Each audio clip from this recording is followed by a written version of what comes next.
समन्ता चक्रवालेषु अत्रा गच्छन्तु देवता सद्धम्मं मुनि राजस्स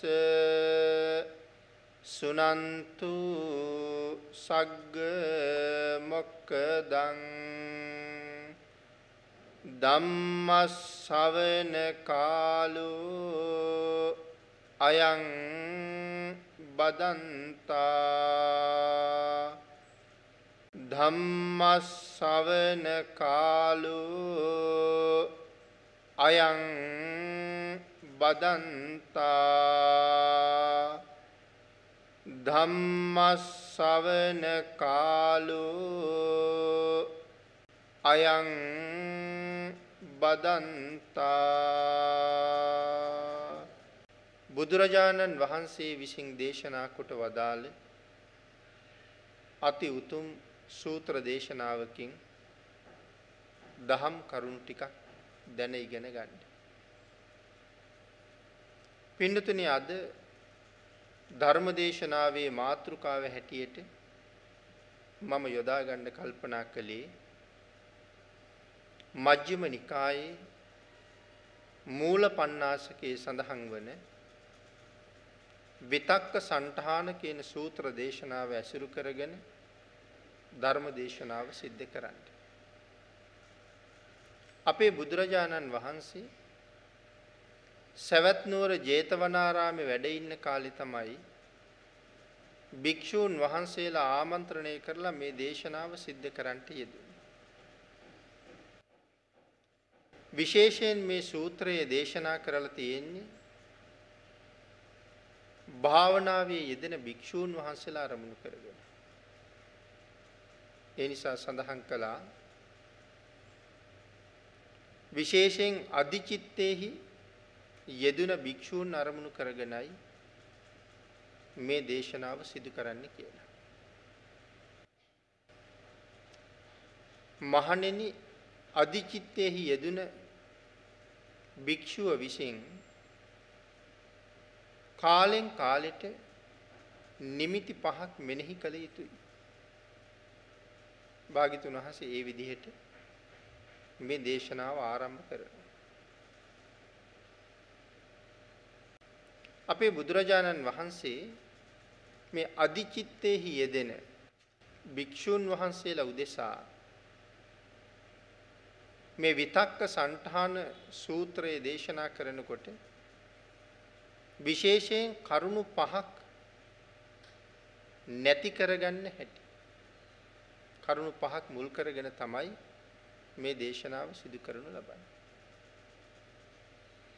යම් භික්ෂුවකට යම් නිමිත්තක් මෙනෙහි කරන වෙලාවේ පෞකාර අකුසල ධර්මයන් මෙනෙහි වෙනවා නම්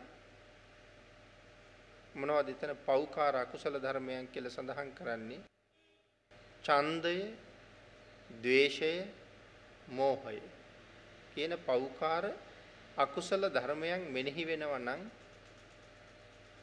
ඒ මෙනෙහි වෙන අකුසල ධර්මයන්ගෙන් මිදෙන්නේ කොහොමද කියන කාරණාවයි විශේෂයෙන් මෙතන පැහැදිලි කරන්නේ.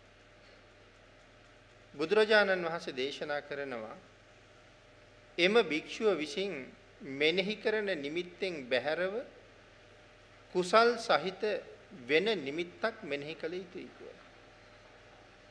යම් නිමිත්තක් මෙනෙහි කර කර ඉන්න වෙලාවේ තමයි මේ අකුසල චෛතසිකය එන්නේ.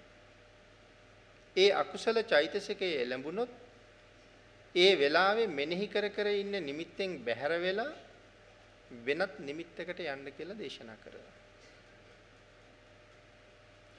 ඒ කොහොමද අට කතාවේ මේ පිළිබඳව පින්නතුනි වෙනම විශේෂ විස්තරයක් සඳහන් කරනවා. එහෙනම් අපි අට කතාවේ තියෙන විස්තරයත් සම්බන්ධ කරගෙනම සූත්‍රයත් එක්කම මේ කාරණාව සාකච්ඡා කරමු. අට කතාවේ සඳහන් කරනවා මේ ගැන එම විතර්කය ඡන්දය. මෙතන විශේෂයෙන් ඡන්දය කියලා කියන්නේ රාගයට. ඡන්දය සහිතද ද්වේෂය සහිතද මෝහය සහිතද ඒට පිළියම් වශයෙන් මෙහෙම කළ යුතුයි කියලා සඳහන් කරනවා. මේ අකුසල ධර්මයන් එළඹුණොත් ඒකට කොයි විදිහේ පිළියමක්ද කරන්නේ? ඒක මෙන්න මේ විදිහයි කියලා පැහැදිලි කරනවා. ඒ කාරණාව සිහිපත් කරනවා. ඉදිරියට මේ කාරණාව තුල යෙදෙන්නේ කොහොමද? මේ අකුසල ධර්මයන් යටපත් කරගන්න හැටි. මේ කාරණා පහ සම්බන්ධයෙන් බුදුරජාණන් වහන්සේ විශේෂ උදාහරණ දක්වනවා. අපි මේ උදාහරණ භාග්‍යතුන් වහන්සේ දේශනා කරපු ආකාරයෙන්ම සාකච්ඡා කරමු. නමුත් මෙතනදී පැහැදිලි කරනවා අපි මේ උදාහරණේ සාකච්ඡා කරන්න කලින් මේ නිමිති ප්‍රහාණය වුණහම තේසං පහානා අජ්ජත්තමේව චිත්තං සම්තිෂ්ඨති. ඒ නිමිති ප්‍රහාණ වුණහම නිමිති පහක් පිළිබඳව සඳහන් කළානේ. ඒ නිමිති ප්‍රහාණ වුණහම අජ්ජත්තමේව චිත්තං සම්තිෂ්ඨති. සඳහන් කළා අභ්‍යන්තරයේ සිත මනාකොට හිට ගන්නවා කියලා. මේ නිමිති ප්‍රහාණය වුණහම අභ්‍යන්තරයේ සිත මනාකොට හිට ගන්නවා. ඒ කියන්නේ හිතට කෙලින් ඉන්න කාගෙන්වත් බාධාවක් නැහැ. මේ නිමිති ප්‍රහාණය කරලා දැම්මහම මනාව හිට ගන්න පුළුවන්කම තියෙනවා. තිට්ඨති කියලා කියේ හිට ගන්නවා. ඒක තවත් විශේෂණ කරලා සන්තිෂ්ඨති කියලා දේශනා කරනවා මනාව හිට ගන්නවා කියලා. සන්නිසීදති සිත මනාව ඉඳ ගන්නවා. නිසීදති කියන්නේ ඉඳ ගන්නවා. එහෙනම් සන්නිසීදති මනාව ඉඳ ගන්නවා. ඒකෝදි හෝති සඳහන් කරනවා මනාව එකඟ වෙනවා. එහෙම නැත්නම් ඊටාම පහසුවෙන් හිත සමාධියටපත් වෙනවා. ඒකෝදි හෝති. පින්නතනේ ඒ කාරණාව විස්තර කරනවා රළු ලීයකට ඇණයක් ගහලා තියෙනවා. දැන් ඒ ඇණේ ගලව ගන්න අවශ්‍යයි. ඒ ඇණේ ගලවන්න කල්පනා කරන පුද්ගලයා වෙනත් කුඩා ඇණයක් අරගෙන අර ඇණේ වටේට තට්ටු කර කර ඇණේ බුරුල් කරනවා. කුඩා ඇණෙන් තට්ටු කර කර ඇණේ බුරුල් කරලා හොඳටම බුරුල් වුණාට පස්සේ අතින් ඇදලා ගලවලා ගන්නවා. අන්න ඒ වගේ මෙතන සඳහන් කරනවා යම් මොහොතක මේ ඇනේ හොඳටම උඩට ඇවිල්ලා කියලා දැනුණහම අපහසුවකින් තොරව අතින් ඇදලා උඩට ගන්න පුළුවන්කම තියෙනවා. මේ උදාහරණේ හැටියටයි මේ කාරණාව විස්තර කරලා තියෙන්නේ. උදාහරණේ හැටියට හිතන්න කියලා සඳහන් කරනවා. ඒ ගැන අට කතාවේ සඳහන් කරලා තියෙන ආකාරය බැලුවොත් අදිචිත්ත මනුයුත්තේන කියලා සඳහන් කරනවා. අදිචිත්ත මනුයුත්තේන. ඒ කියන්නේ උපන්න සිත. ඒ කාරණාවට උපන්න සිතට එහෙම නැත්නම් උපන් චිත්තයට කියලා සඳහන් කරනවා. ඊට වඩා විපස්සනා පාදක අට සමාපatti චිත්තයක් තියෙනවා නම් උපන් සිතට වඩා බලවත් වෙච්ච විපස්සනා පාදක අට සමාපatti චිත්තයක් තියෙනවා නම් අන්න ඒ චිත්තයට අධික නිසා අධිචිත්තයි කියලා කියනවා. සාමාන්‍යයෙන් අපිට ඇති වෙලා තියෙන සිතට වඩා අට සමාපatti සහිත චිත්තයක් තියෙනවා. ඒකටයි මෙතන අධිචිත්ත කියලා කියන්නේ. සාමාන්‍ය සිතක් සාමාන්‍ය භාවනාවක් කරගෙන යන කෙනෙකුට වඩා භාවනාව යම් ප්‍රමාණයක් දියුණු කරපු කෙනෙක් ගැන මෙතන සඳහන් කරනවා. අධිචිත්ත. විශේෂයෙන් මෙතන පැහැදිලි කරලා තියෙනවා යම් භික්ෂුවක් පිඬු පිනිස හැසිරීලා දන් වළඳලා නිසීදනය අරගෙන එක්තරා රුක්ෂ මූලයකට හෝ වනලැබකට හෝ පර්වත පාදයකට හෝ ගල් ගුහාවකට හෝ ශ්‍රමණ ධර්මයේ කරන්නෙමි කියලා නික්මෙනවා නම් අන්න ඒ නික්මෙන වෙලාවෙත් එතන ඉඳලා සුදුසු තැනට ගමන් කරලා භාවනාවට වාඩි වෙන තැන පිරිසිදු කරගන්න වෙලාවෙත් අධිචිත්ත මනියුක්ත කියලා කියන්න පුළුවන් කියලා සඳහන් කරනවා. මේ අට කතාවේ කියන හැටි. දානි වළඳලා ඉවර වෙලා විවේකීව භාවනා කරන්න ඕන කියලා හිතලා නිෂේධනය අරන් පිටත් වෙනවා. ඒ නිෂේධනය අතට අරන් පිටත් වෙන වෙලාවෙත් මේ අධිචිත්තේ තියෙනවා කියලායි සඳහන් කරන්නේ. අධිචිත්ත මනුයුක්ත කියන කාරණාව එතෙන්ටත් කියන්න පුළුවන්. භාවනාවට වාඩි වෙන තැන පිරිසිදු කරනකොට ඒත් අධිචිත්තයෙන් යුක්තයි කියලා කියන්න පුළුවන් කියලා සඳහන් කරනවා. ඊළඟට සඳහන් කරනවා එතන පිරිසිදු කරලා අතපයත් පිරිසිදු කරගෙන පළඟක් බැඳගෙන වැඩ ඉන්න වෙලාවෙත් ඉන්නේ අධිචිත්තයෙන්මයි කියලා සඳහන් කරන්න පුළුවන් කියලා. මනස සිහියෙන්ම තමයි මේ හැම කටයුත්තකම යෙදලා තියෙන්නේ. ඊළඟට පින්නතුනේ නැවත පැහැදිලි කරනවා තමන්ගේ කර්මස්ථානයේ මෙනෙහි කරද්දිත් වැඩ ඉන්නේ අධිචිත්තයෙන්මයි කියලා සඳහන් කරනවා. එහෙමනම් භාවන සඳහා පිටත් වෙන වෙලාවත් වාඩි වෙන තැන සුද්ධ පවිත්‍ර කරන වෙලාවත් අතපය සෝදගෙන පිරිසිදු කරගන්න වෙලාවෙත් කර්මස්ථානයේ මෙනෙහි කරද්දිත් කියන මේ හැම අවස්ථාවකම ගත කරන්නේ අධිචිත්තයෙන්මයි කියන කාරණාවයි මේ පැහැදිලි කරන්නේ. එතකොට පිණ්ඩපාතයේ වළඳලා එතනින් පස්සේ නැවත අද දානි වළඳන්නේ නැහැ. ඒකට කියන්නේ පිණ්ඩපාතේ පවාරණය කරනවා කියලා. අද දවසට ආයෙ වළඳන්නේ නැහැ කියලා මේ භික්ෂුව කල්පනා කරනවා. එහෙම කල්පනා කරලා භාවනා කරන්න තමන්ගේ සිත ඇති කරගන්නවා.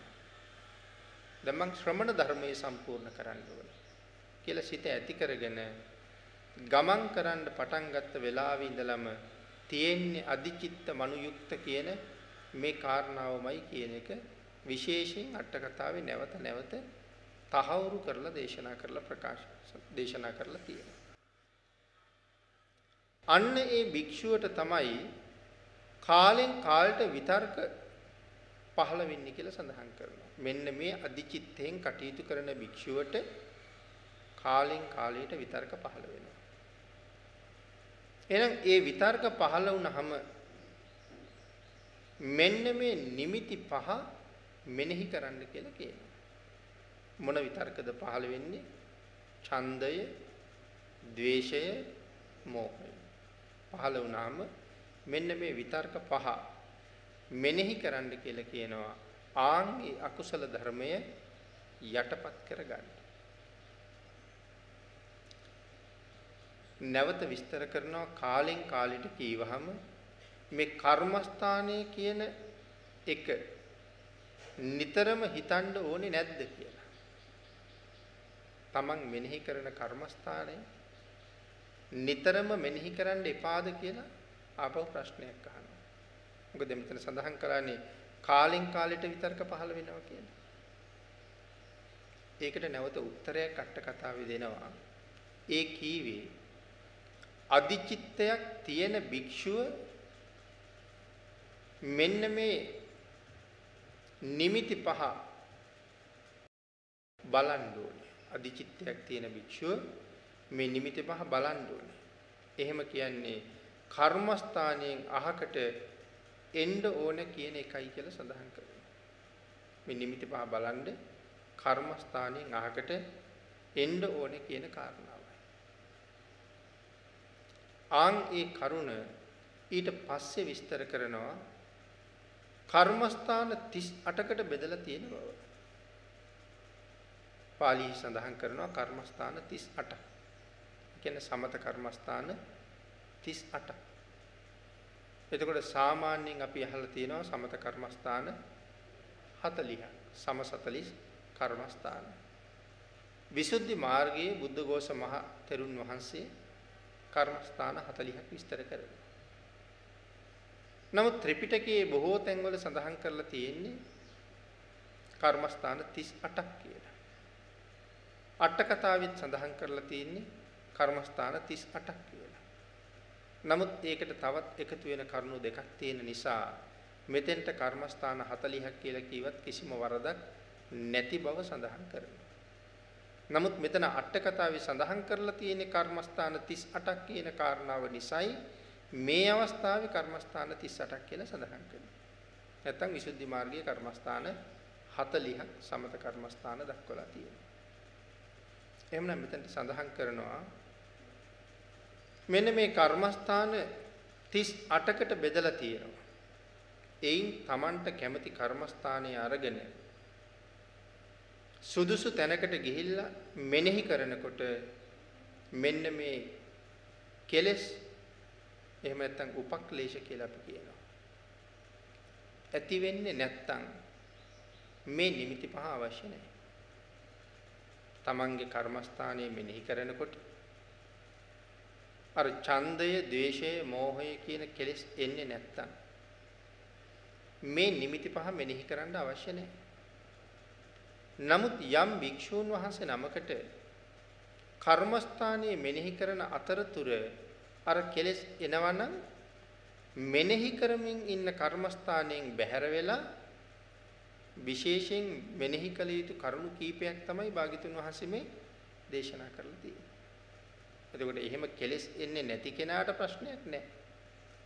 හැබැයි කෙලෙස් ඉපදුනොත් කර්මස්ථානයෙන් බැහැර වෙන්න ඕනේ. යම් වෙලාවක හිත සමාධිගත නොවි පෞකාර කෙලෙස් පහළ වෙනවා නම් විතරක්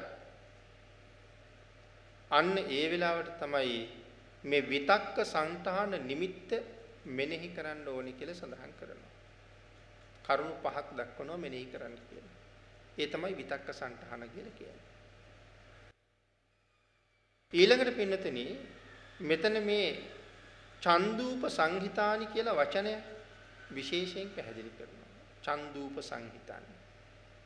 ඒ කියන්නේ ඡන්ද සහිත රාග සංප්‍රයුක්ත සිත්. ඡන්දය කියලා කිව්වොත් රාගයටයි. එහෙනම් රාග සංප්‍රයුක්ත කියන්නේ රාගය මිශ්‍ර වුණ සිත්. එනකොට මෙන්න මේ විතර්ක තුනේ ශේෂ්ත්‍රයයි අරමුණයි දැනගන්න ඕනේ කියලා සඳහන් කරනවා. මේ ඡන්දය සහිත ද්වේෂය, මෝහය ආදී අකුසල චෛතසික ධර්මයන් තමන්ගේ සිතට එනකොට භාවනාව වඩන කෙනා දක්ෂ වෙන්න ඕනේ. මෙන්න මේ අකුසල විතර්කයන් තුනේ ශේෂ්ත්‍රය මොකක්ද? අරමුණ මොකක්ද කියලා දැනගන්න ඕනේ.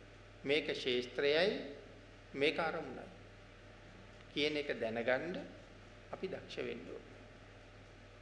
එතකොට මේ ශේෂ්ත්‍රයයි අරමුණයි දැනගත්තාම විශේෂයෙන් ඒක ප්‍රහාණය කරන්න හරි පහසුයි. ඒ නිසා සඳහන් කරනවා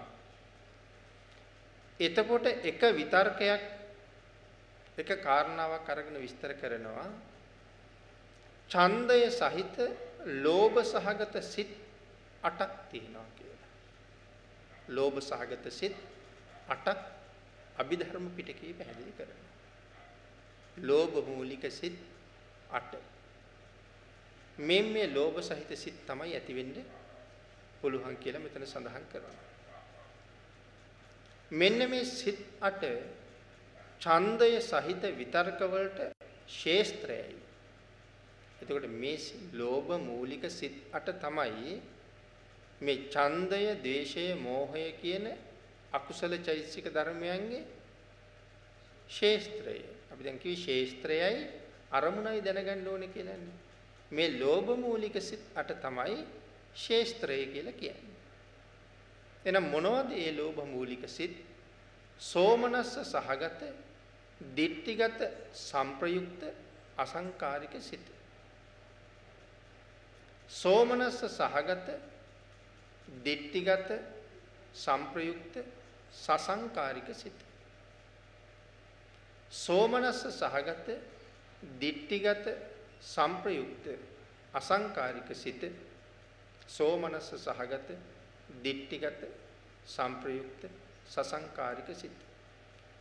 උපේක්ඛා සහගත දිට්ඨිගත සංප්‍රයුක්ත අසංකාරික සිත. උපේක්ඛා සහගත දිට්ඨිගත සංප්‍රයුක්ත සසංකාරික සිත.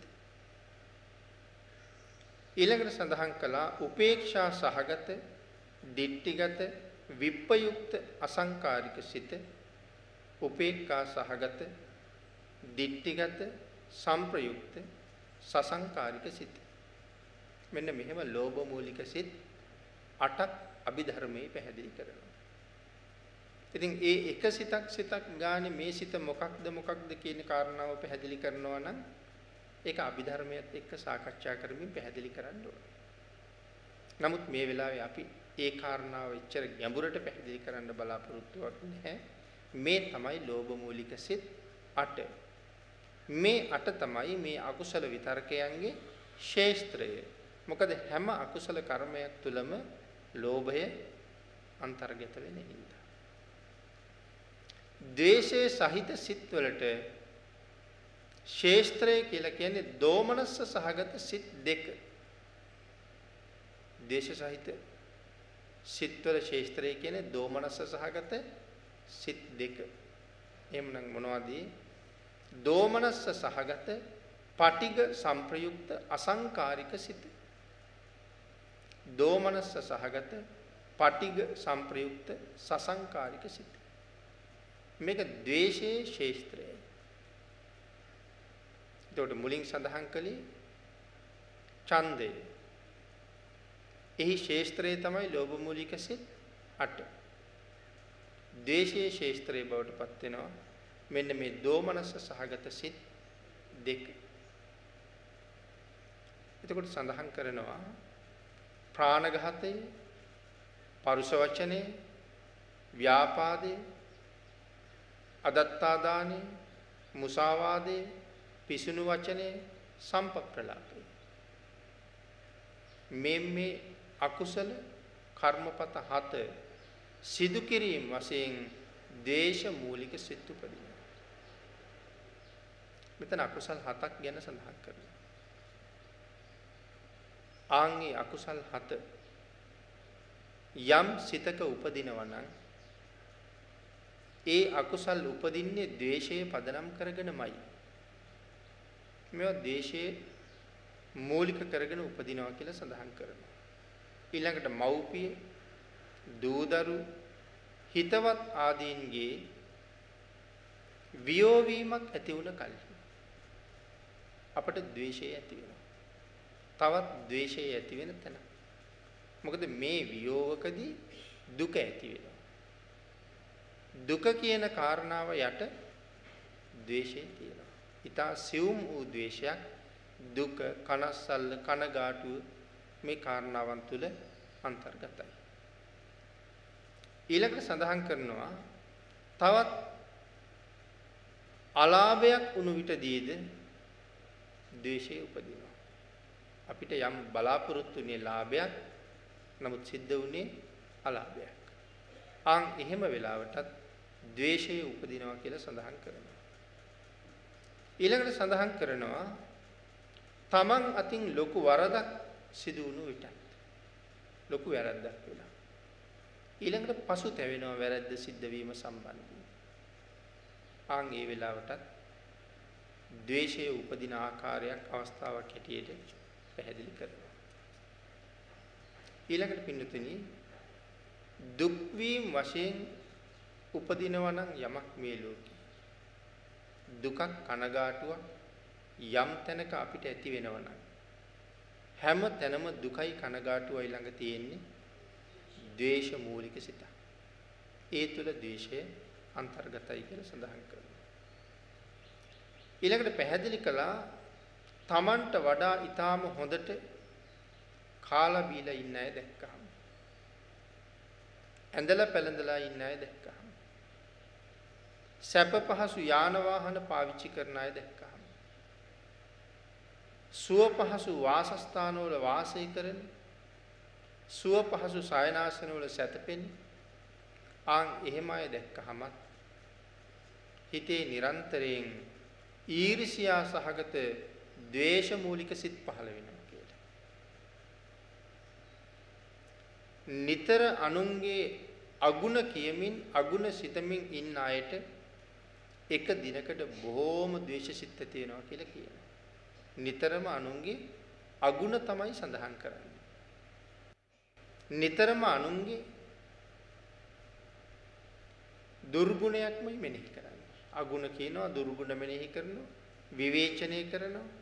මෙහෙම කරන අයට දවස පුරා වැඩියෙන් උපදින්නේ මෙන්න මේ ද්වේෂය මුල් කරගත් අකුසල සිත්මයි කියන කාරණාව සඳහන් කරනවා.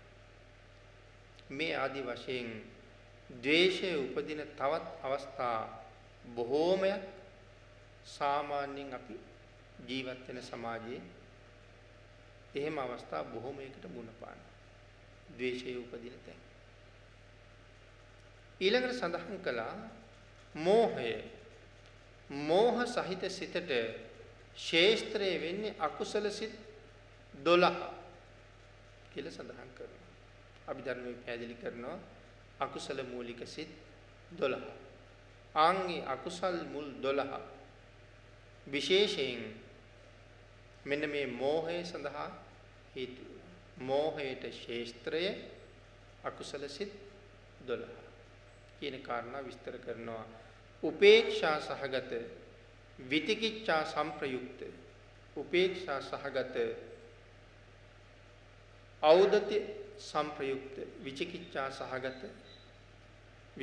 සංප්‍රයුක්ත සිත්, ඖදත්‍ය සංප්‍රයුක්ත සිත්, මේ මූලික සිත් දෙක මෙහෙම සඳහන් කරනවා. මේ දෙක විතරක් නෙමෙයි, තවත් ඊට සමාන සිත් ගණනාවක් සඳහන් කරනවා. ඒක තමයි මෝහයේ ශේස්ත්‍රය කියලා සඳහන් කරනවා. මේ කරුණ තව ටිකක් විස්තර කරමු ඉස්සරහට. ඊළඟට පින්නතුනි, ලෝභ සහගත සිත්වලට විශේෂයෙන් ලෝභ සිත් 8 පිළිබඳව සඳහන් කරනවා.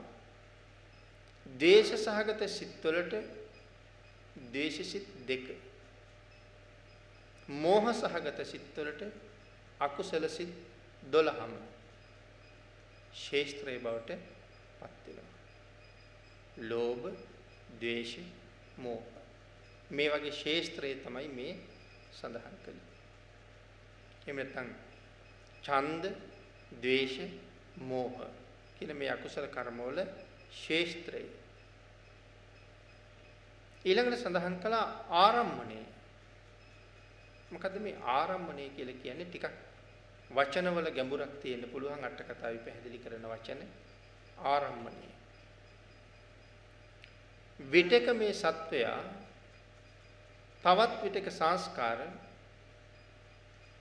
අරමුණු හේතු වෙන්න පුළුවන්.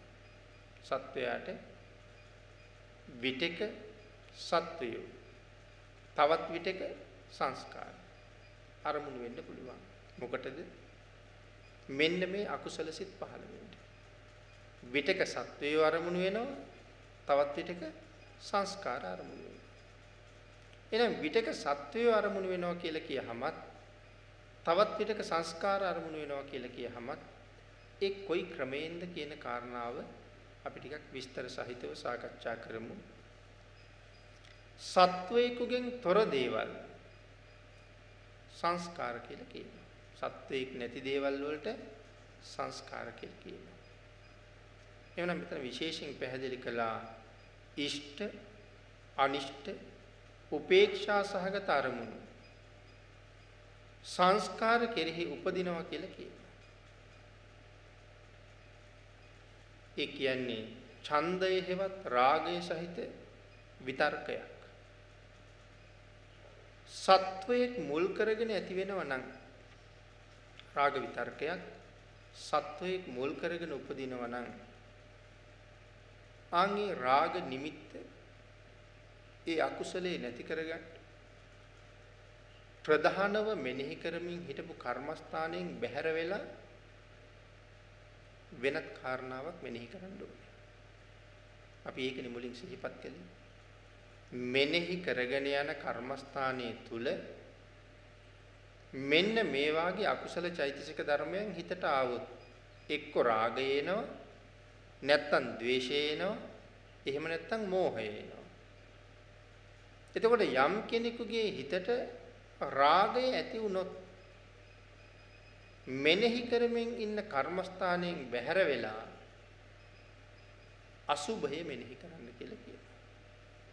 ඒ රාගය නැති කරගන්න කර්මස්ථානයෙන් බැහැර වෙලා අසුභය මෙනෙහි කරන්න කියලා සඳහන් කරනවා. නිමිත්ත හැටියට ගන්න ඕනේ මෙන්න මේ අසුභයයි කියන කාරණාව සඳහන් කළා. සංස්කාරයක් කෙරෙහි ඇති වුණොත් සංස්කාරයක් කෙරෙහි රාගය ඇති වුණොත් සංස්කාර මොනවද කියලා කෙටියෙන් පැහැදිලි කරනවා. දානේ වළඳන පාත්‍රය. පාත්‍රයේ කෙරෙහි ලෝභ සිතක් එන්න පුළුවන්. මගේ පාත්‍රය හොඳයි. මගේ පාත්‍රය හීරිලා නැහැ, බොහොම පිරිසිදුයි. මගේ පාත්‍රය හොඳ වටින ලෝහයකින් හදලා තියෙනවා. මේක මට ජීවිත කාලෙටම උනත් පාවිච්චි කරන්න පුළුවන්. එහෙම පාත්‍රයේ පිළිබඳ ලෝභකමක් එන්න පුළුවන්. පාත්‍ර තවිකය පිළිබඳව ලෝභකමක් එන්නත් පුළුවන්. මේක හොඳ වර්ගයේ තවිකයක්. මෙහෙමෙව්ව හැමතැනම නැහැ. මෙහෙමෙව්ව හැමෝටමත් නැහැ. එහෙම ඉතලා තවිකය පිළිබඳව ලෝභකමක් එන්නත් පුළුවන්. ඊළඟට තමන් පරිහරණය කරන සිවුරු පිරිකර පිළිබඳව ලෝභකමක් එන්නත් පුළුවන්. මේක හොඳ සිවුරක්. මේක උසස් වර්ගයේ සිවුරක්. මේක කයට බොහොම සැහැල්ලු, ඒ වගේම ලොකු පහසුවක් තියෙන සිවුරක්. මේක හොඳට මහලා තියෙන සිවුරක්. මේකේ පාටත් හොඳයි. මේක මහලා තියෙන රෙද්දත් හොඳයි.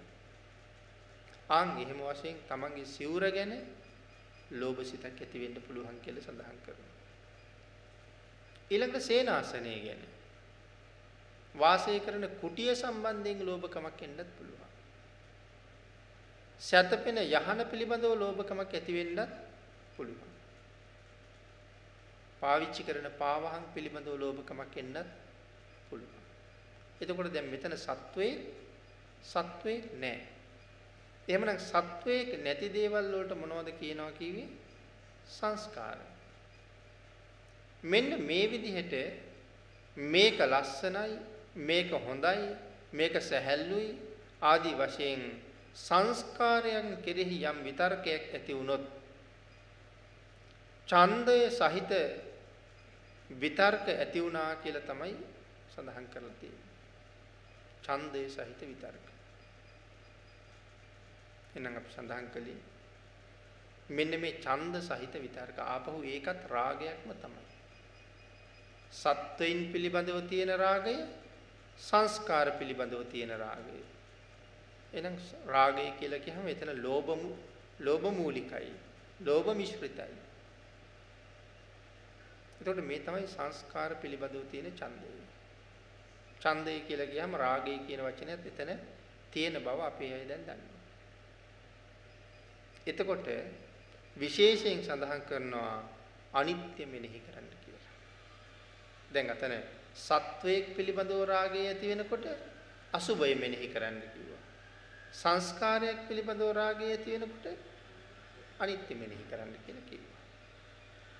අන්න ඒ වගේම සඳහන් කළා ද්වේෂය සම්බන්ධයෙන් කියනකොටත් සත්වයක් කෙරෙහි ද්වේෂය ඇති වෙනවා නම් මූලික කර්මස්ථානයේ අතහැරලා මෛත්‍රී කර්මස්ථානයට යන්න කියනවා. දැන් ද්වේෂයේ තියෙන සත්වයක් ගැන. එතකොට මෙනෙහි කරන කර්මස්ථානයේ පැත්තක තියලා මෛත්‍රී කර්මස්ථානයට යන්න කියලා කියනවා. ඊළඟට සඳහන් කළා සංස්කාරයක් කෙරෙහි ද්වේෂයක් ඇති වුණොත් සඳහන් කළා මොනවා හරි දෙයක් කකුලේ හැප්පෙනවා. අපි කියමු ගේ ඇතුලේ යනකොට පුටු කකුලක හරි මේස කකුලක හරි එහෙම නැත්නම් තියලා තිබ්බ යමක තමන්ගේ පාදේ ගැටෙනවා. එහෙනම් යමක කකුල හැපුණොත් ඒ භාණ්ඩයේ සම්බන්ධයෙන් ද්වේෂයක් ඇති වෙනවා. එතකොට සත්වයක් ගැන නෙමෙයි ඇති වෙන්නේ මේ භාණ්ඩයේ සම්බන්ධයෙන් තමයි ද්වේෂයක් ඇති වෙන්නේ. සමහරලාට ඒක උස්සලා විසි කරන්න පුළුවන් නම් උස්සලා විසි කරනවා. තවත් වෙලාවක රූපවාහිනිය දිහා බලාගෙන අපි කියමු බණක් අහමින් ඉන්නේ. හදිස්සියේ මේකේ රූප අපැහැදිලි වෙලා යනවා. ආන් එතකොට ඒ සම්බන්ධයෙන් අපිට ද්වේෂයක් ඇති වෙනවා. සමහර වෙලාවට තමන්ගේ දුරකථනයේ වැඩ කරන්නේ නැහැ. දැන් දවස් දෙකක් තුනක් එක්කෝ ඇමතුමක් ගත්තාම මග නතර වෙනවා. නැත්තම් ඇමතුමක් ගත්තාම සද්දය හෙන්නේ. දැන් ඒ පිළිබඳව ද්වේෂය ඇති වෙලා සමහරලාට ඒක පොළවේ ගහලා විනාශ කරලා දානවා. නැත්තම් අල්ලා විසි කරලා දානවා. දැන් භාණ්ඩයක් පිළිබඳව ද්වේෂය ඇති වෙලයි තියෙන්නේ. ඒ විදිහට ද්වේෂයක් ඇති වුණොත් ධාතු මනසිකාරය වඩන්න කියලා සඳහන් කරනවා. යම් සංස්කාරයක් කෙරෙහි ද්වේෂය ඇති වුණොත් ධාතු මනසිකාරය වඩන්න කියලා කියනවා. මෙතන සත්වයක් නැහැ ධාතුවක් පමණයි තියෙන්නේ කියන කාරණාව හිතලා මේ ධාතුවක් පැවතිලා නැති වෙලා යන එකක්. ස්ථිර දෙයක් නෙමෙයි පැවතිලා නැති වෙලා යන එකක්. එහෙම හිතලා ඒ ද්වේෂය නැති කරගන්න උත්සාහ කරන්න කියලා සඳහන් කරනවා. ඊළඟට කියනවා මෝහය ඇති වුණොත් විශේෂයෙන් සඳහන් කළා ධර්ම පහක් ඒ සඳහා පැහැදිලි කරලා තියෙනවා කියලා. මෝහය නැති කරගන්න ධර්මතා පහක යෙදෙන්න ඕනේ කියලා සඳහන් කරනවා. එහෙනම් මොනවද මෝහය නැති කරන ධර්මතා? ඒක නැවත විස්තර කරනවා මොහුගේ හෝ ඇයගේ අතපය නියපොතු කෙස් මුහුණ ඇස් මේ ආදී ලස්සනයි කියලා හිතුනොත් දැන් අර අපි මුලින් සඳහන් කරපු කාරණා ටික අට කතාවේ නැවත විස්තර කරනවා. සත්වයේ කෙරෙහි ඡන්දය ඇති වුණොත් ඒක මෙනෙහි කරන හැටි. අසුබහිනේ වඩන්න කීවි. එහෙනම් යම් කෙනෙක් දිහා බලලා අපිට ඡන්දය ඇති වෙන්න පුළුවන් කෙස් පිළිබඳව. දත් පිළිබඳව. කෙනෙක් දැක්කහම දත් ටික නම් ලස්සනයි කියලා හිතෙන්න පුළුවන්.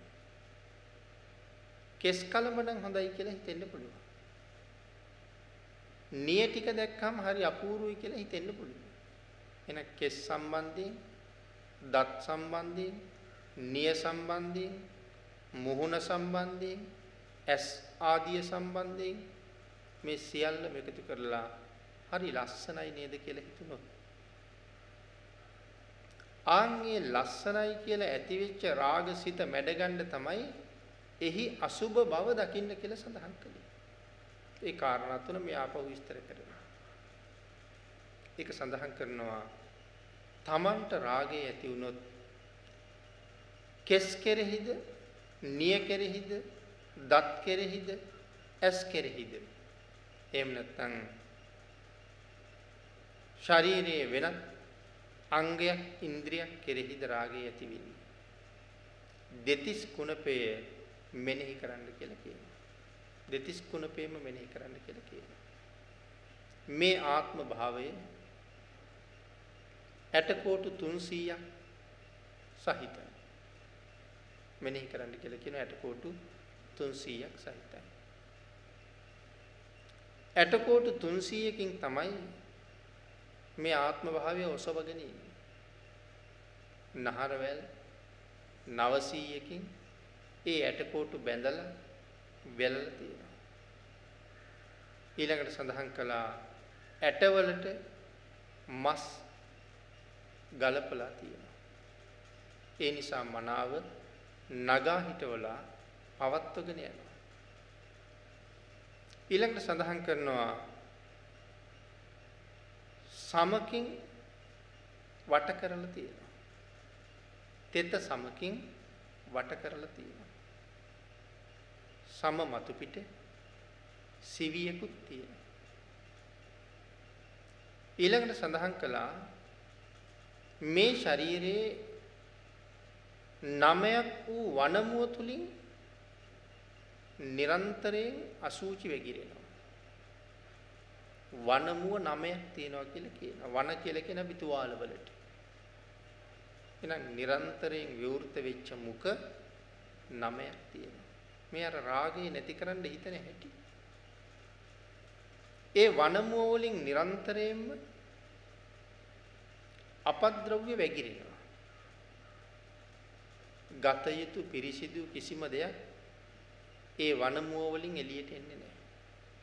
දකින්න පිළිකුල්, දකින්න අප්‍රසන්න, නිරන්තරයෙන් අනුන්ගෙන් සංගවන, අනුන් දකින්නට අකමැති දේවල්ම තමයි ඒ වනමුව වලින් එළියට එන්නේ. ඒ නිසා සඳහන් කළා 99000 ලෝම කූප මේ ශරීරේ තියෙනවා කියලා. අපේ ශරීරේ ලෝමගස් 99000ක් තියෙනවා කියලා සඳහන් කරනවා. ඒ හැම ලෝම ගහක් ගාවින්ම දහදියම තියෙනවා. එහෙනම් ඒ දහදිය කීවෙත් අපිරිසිදු දෙයක්. ඒ නිසා හිතන්න කියලා සඳහන් කළා 99000ක් ලෝම කූප වලින්ද නිරන්තරයෙන් අසුචිය වැහෙන්නේය. මෙතන අසුචිය කියලා කිව්වේ අපිරිසිදු දේවල්. එහෙනම් දහදිය කියලා කියන්නේ අපිරිසිදු වූ දෙයක්. එහෙනම් එහෙම හිතන්න කියලා සඳහන් කළා. එතකොට කාටද මෙහෙම හිතන්න කියන්නේ? අධිචිත්තේහි යෙදෙන භික්ෂුවකට. බුදුරජාණන් වහන්සේ මේ කාරණාව ධම්මපද පාළියේ තැනක පැහැදිලි කළා. ඒ කේමා බිසවට කරුණු දක්වනකොට කේමා රූපයට හුඟක් ඇලිලා හිටපු කෙනෙක්. බුදුරජාණන් වහන්සේ දකින්න යන්න බොහෝ අකමැත්තක් දක්වපු කෙනෙක්. නමුත් බිම්බිසාර රජුගේ උපායක් නිසා කේමා භාග්‍යතුන් වහන්සේ දකින්න වේළුවණියට යනවා. වේළුවණියට ගියහම කේමට දකින්න ලැබුණේ කේමට වඩා ලස්සන රූපයක්. එතකොට කේමට තමන්ගේ රූපය පිළිබඳව තියෙන තණ්හාව නැති වුණා. අර රූපය පිළිබඳව තණ්හාවක් ඉපදුණා. ඇයට තමන් ඒ දකින්න රූපේ තරම් සොලොස් කලාවෙන් එක කලාවක්වත් වටින්නේ නැහැ කියලා හිතෙන තරමටම තමන් ගැන තිබ්බ තණ්හාව නැති වෙලා ඇය ගැන තණ්හාව ඉපදුණා. ඇගේ රූපයෙන් සොලොස් කලාවෙන් එක කලාවක්වත් තමන් වටින්නේ නැහැ කියලා කේමට හිතුණා. අර රූපේ දිහාම බලාගෙන ඉන්නකොට බුදුරජාණන් වහන්සේ කෙමෙන් ඇවියපත් කළා. අන්තිමට බිම වැටුණා.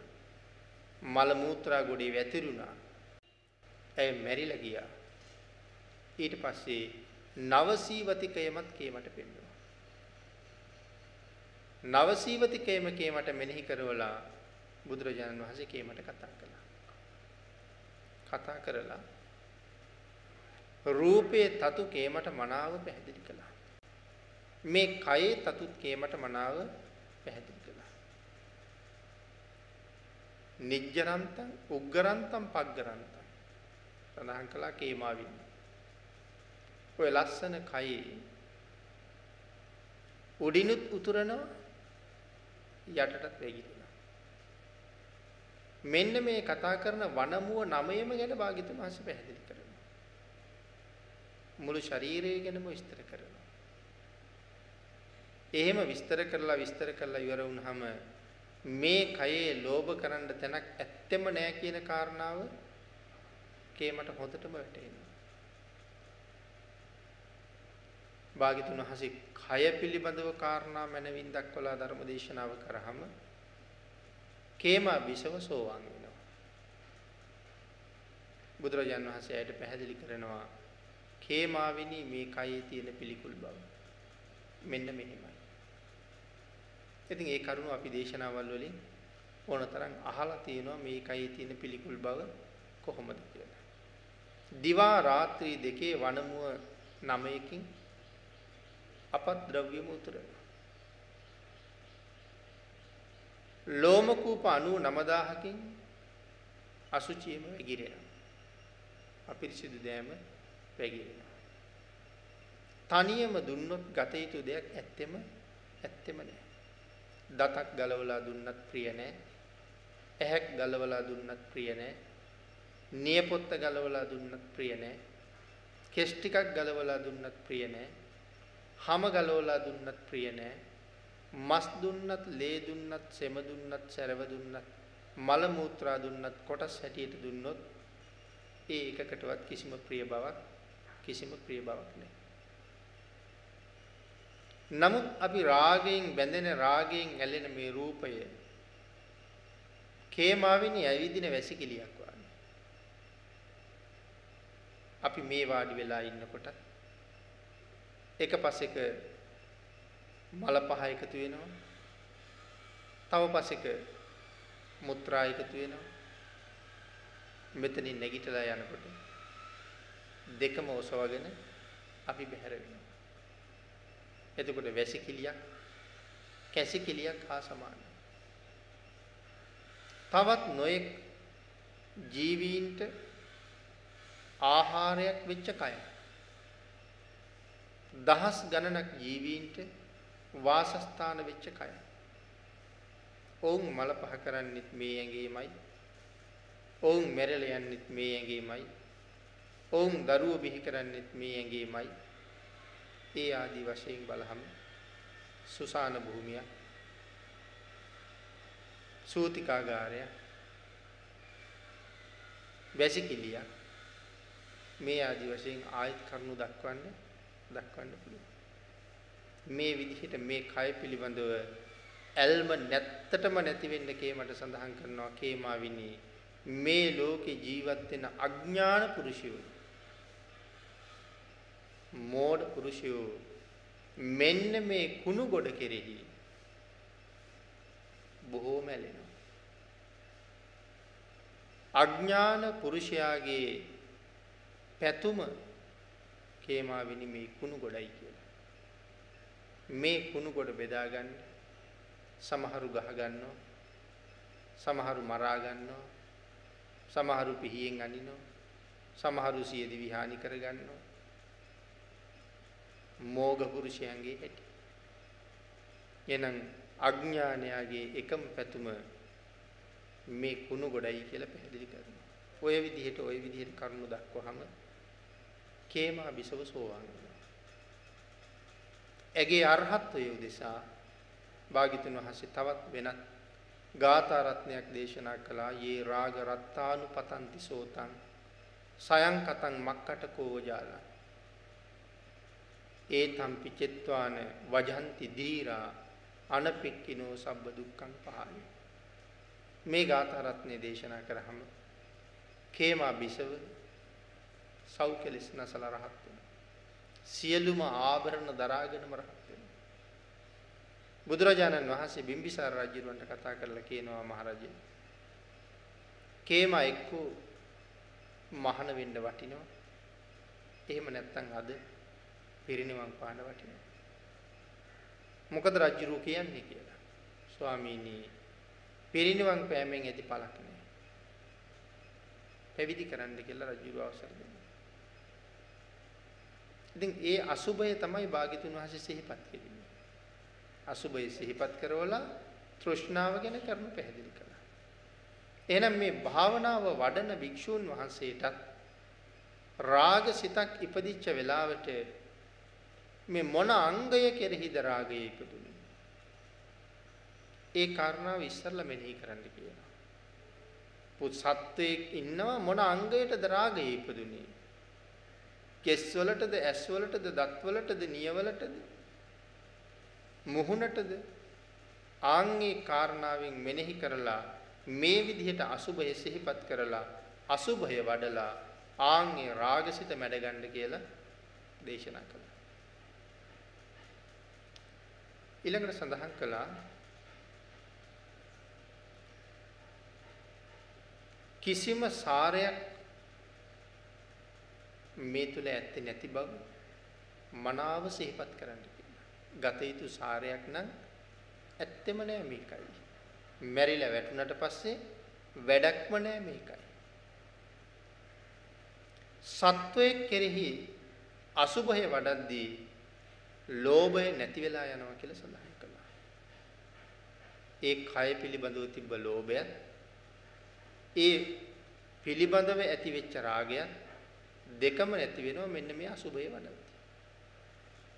එහෙනම් හරි ලේසි භාවනා අරමුණු තුල රාග චිත්තයක් සත්වයේ කෙරෙහි ඇති වුණොත් ඒක මැඩ ගන්න. ඒ තමන්ට රාගය ඇති වුණ රූපය පිළිබඳව විදර්ශනා හැකින් බලන්න ඕනේ. ඊළඟට සඳහන් කළා පාත්‍රා සිවුරු ආදිය කෙරෙහි ලෝභය ඉපදුනහම මේ වගේ ස්ථීර පැවැත්මක් නැහැ. අනිත්‍යයි කියලා හිතහම එව්ව කෙලෙහි තියෙන රාගය නැති වෙලා යනවා. ඒකට සංස්කාර පිළිබඳව ඇති වෙන රාගය අනිත්‍ය මෙනෙහි කරලා නැති කරගන්න කියලා දේශනා කළා. සත්වයන් කෙරෙහි ද්වේෂය ඉපදුනහම ආඝාත පටිවිණය කකචූපම අවවාදේ මෙනෙහි කරලා අන්න ඒ ද්වේෂය නැති කරගන්න කියලා සඳහන් කළා. කාරණා දෙකක් පැහැදිලි කළා ආඝාත පටිවිණය සූත්‍රයයි කකචූපම අවවාදයයි මෙනෙහි කරන්න කියලා ද්වේෂය නැති කරගන්න. මොකද ද්වේෂය කියලා කියන්නේ හරි භයානක අකුසලයක්. මිනිස්සුන්ට නම් තරහ යනවා තමයි. නමුත් ඒකේ ආදීනව ඒ තරම් යහපත් නැහැ. කේන්තියෙන් ඉන්න වෙලාවක මැරුණොත් ඊටාම අවාසනාවන්ත උපතක් තමයි ලබන්න වෙන්නේ ධර්මයට අනුව. එක්ක නිරය. එහෙම නැත්නම් ණය පොළඟේ කුණකටුවේ ගෝනුස්සී මේ ආදී ඊටා විස සහිත සතෙක්. දැන් ඔය සර්පයන්ගෙත් අපි සඳහන් කරනවානේ බොහෝම විස සත්තු. ඉතින් බොහොම දැඩි ද්වේෂයේ හිතේ තිබ්බය වෙන්න පුළුවන්. ඒ අකුසල කර්ම ගෙවලා එහෙම නැත්නම් යක්ෂයෙක් වෙන්නත් පුළුවන්. ඒ අකුසල කර්ම ගෙවලා අවශේෂ අකුසලයකුත් අරගෙන මනුස්ස ලෝකෙට එනවා. පස්සේ කාලේ. ආන්ගේ ආපුහම ඊටාම විරූපී මුහුණක් තියෙනවා. විරූපී මුහුණ.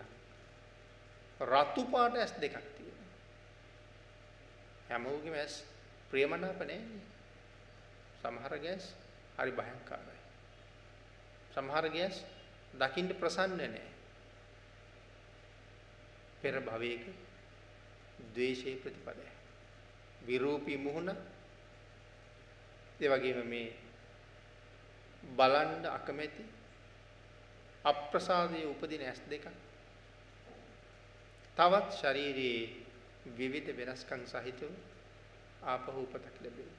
ආයෙත් තරහ යන කෙනෙක් හැටියට උපදිනවා.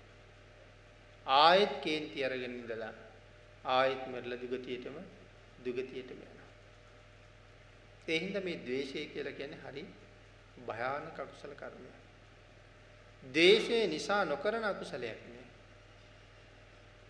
කවදාවත් කෙනෙක් මරන්න බලාපොරොත්තු නොවිච්ච කෙනෙක් සමහරලාට දැඩි කෝපය නිසා හිටි ගමන් පහර දෙන්න පුළුවන් පිහියකින් කඩුවකින්. හදිසි කෝපය කියලා අපි කියනවා. ඒවට සමහරලාට නීතියෙනුත් පොඩි ලිහිල්කම් තියෙන්න පුළුවන් හදිසි කෝපය කියලා.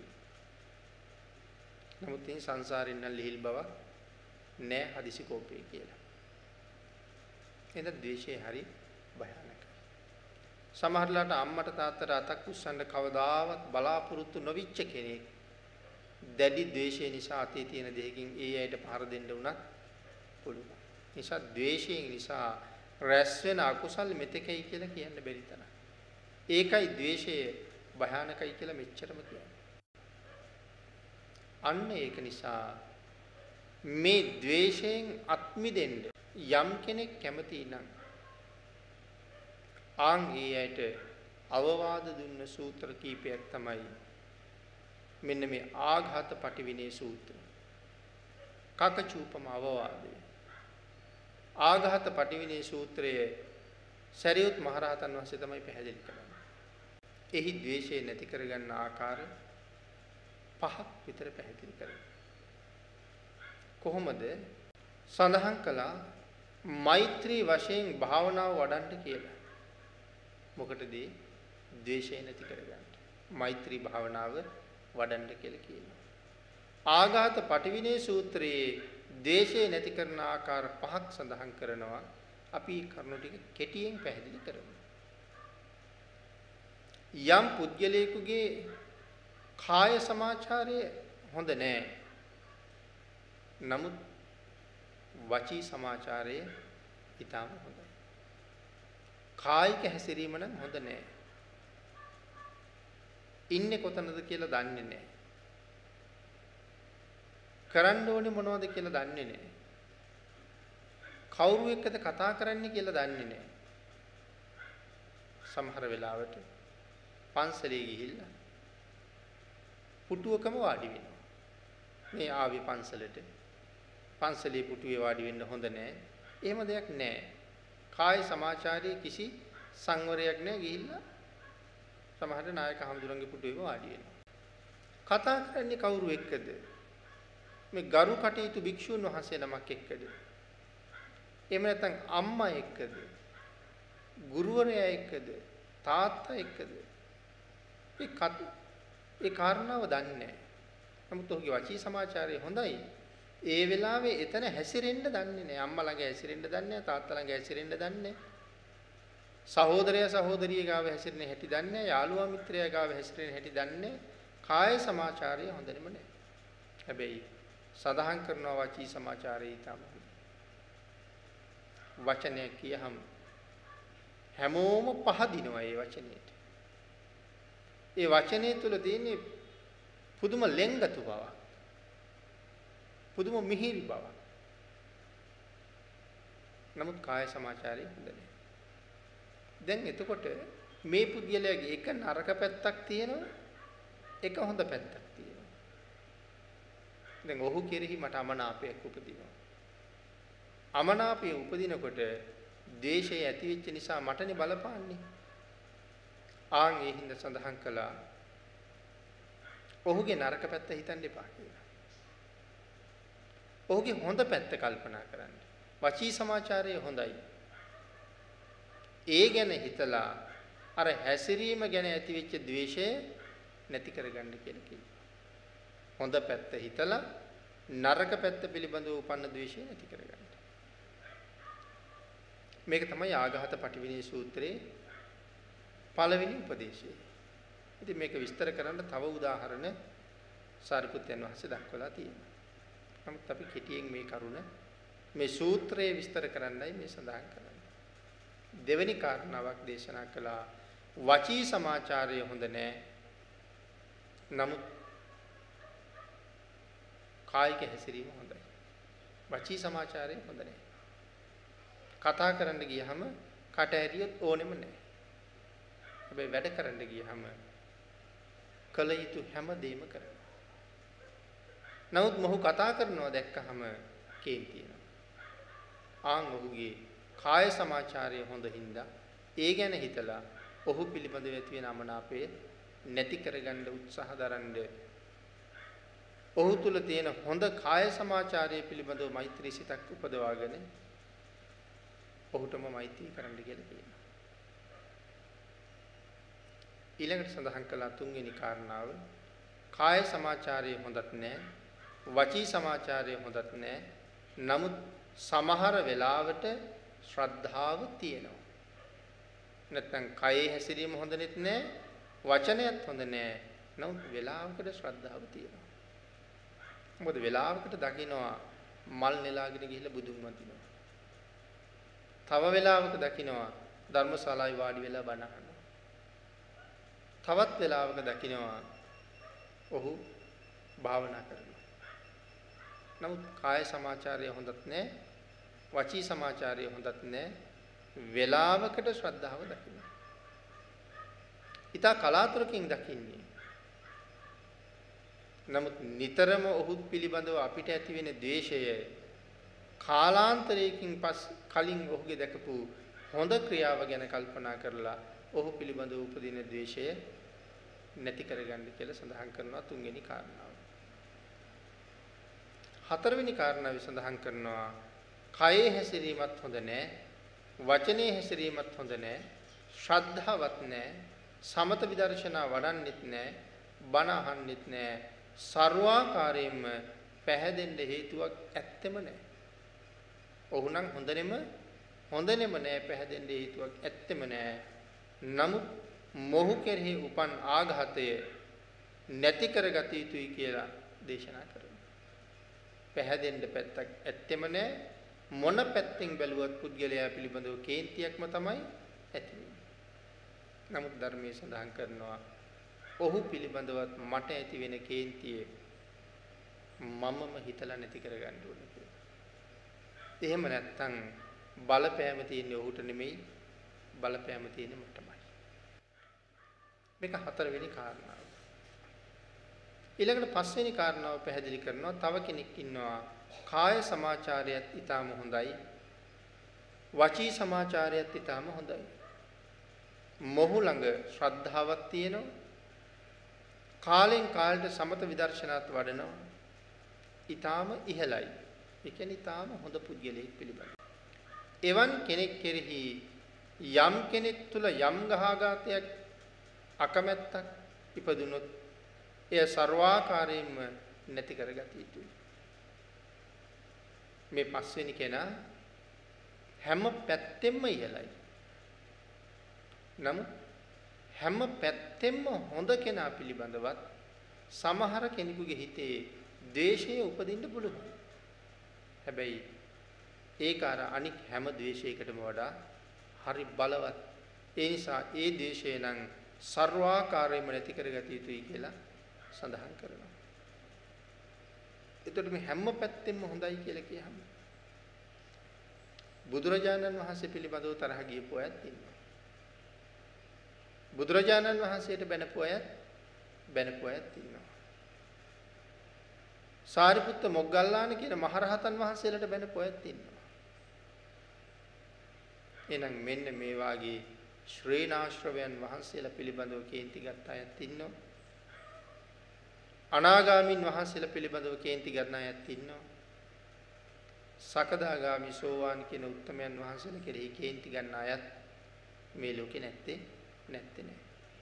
හැබැයි සාමාන්‍ය කෙනෙක් පිළිබඳව කේන්ති ගත්තා වගේ නෙමෙයි මේ කේන්ති හරි භයානක එකක්. ආන් නිසා සඳහන් කළා ਸਰවාකාරයෙන්ම හොඳ කෙනෙක් පිළිබඳව ඇති වෙනවා නම් යමෙකුට ද්වේෂයක් ඒ ද්වේෂයත් ਸਰවාකාරයෙන්ම නැති කරගත යුතුයි. එහෙම නැත්නම් ඒක හරි භයානකයි කියලා. අපේ කෙලෙස් නිසා අපි බොහෝ වෙලාවට නිරේටව තීරණය වෙනවා. පත් වෙන අපහසු වී සීමාවක් නැහැ. මහා උත්තමයන් කෙරෙහි පවා ද්වේෂය ඇති කරගන්නේ අපේ හිතේ තියෙන ක්ලේශයේ බලපෑමේ නිසාමයි කියන කාරණාව දක්වනවා. ඊළඟට මේ ආඝාත පටිවිනේ සූත්‍රවල අවසානයේ පැහැදිලි කරනවා මෙසේ පස් දෙනා ගැනම උපන් ආඝාතය නැති කරගන්න කටයුතු කරන්න ඕනේ. පළවෙනි එකට උදාහරණයකුත් පැහැදිලි කළා. භික්ෂුන් වහන්සේ නම වඩිනවා. උන්වහන්සේ වඩින පාරේ තියෙනවා රෙදි කෑල්ල. උන්වහන්සේ රෙදි කෑල්ල වම් පාදයෙන් පාගලා දකුණු පාදයෙන් දිගාරිනවා. රෙදි කෑල්ල එක පැත්තක් ඉරිලා.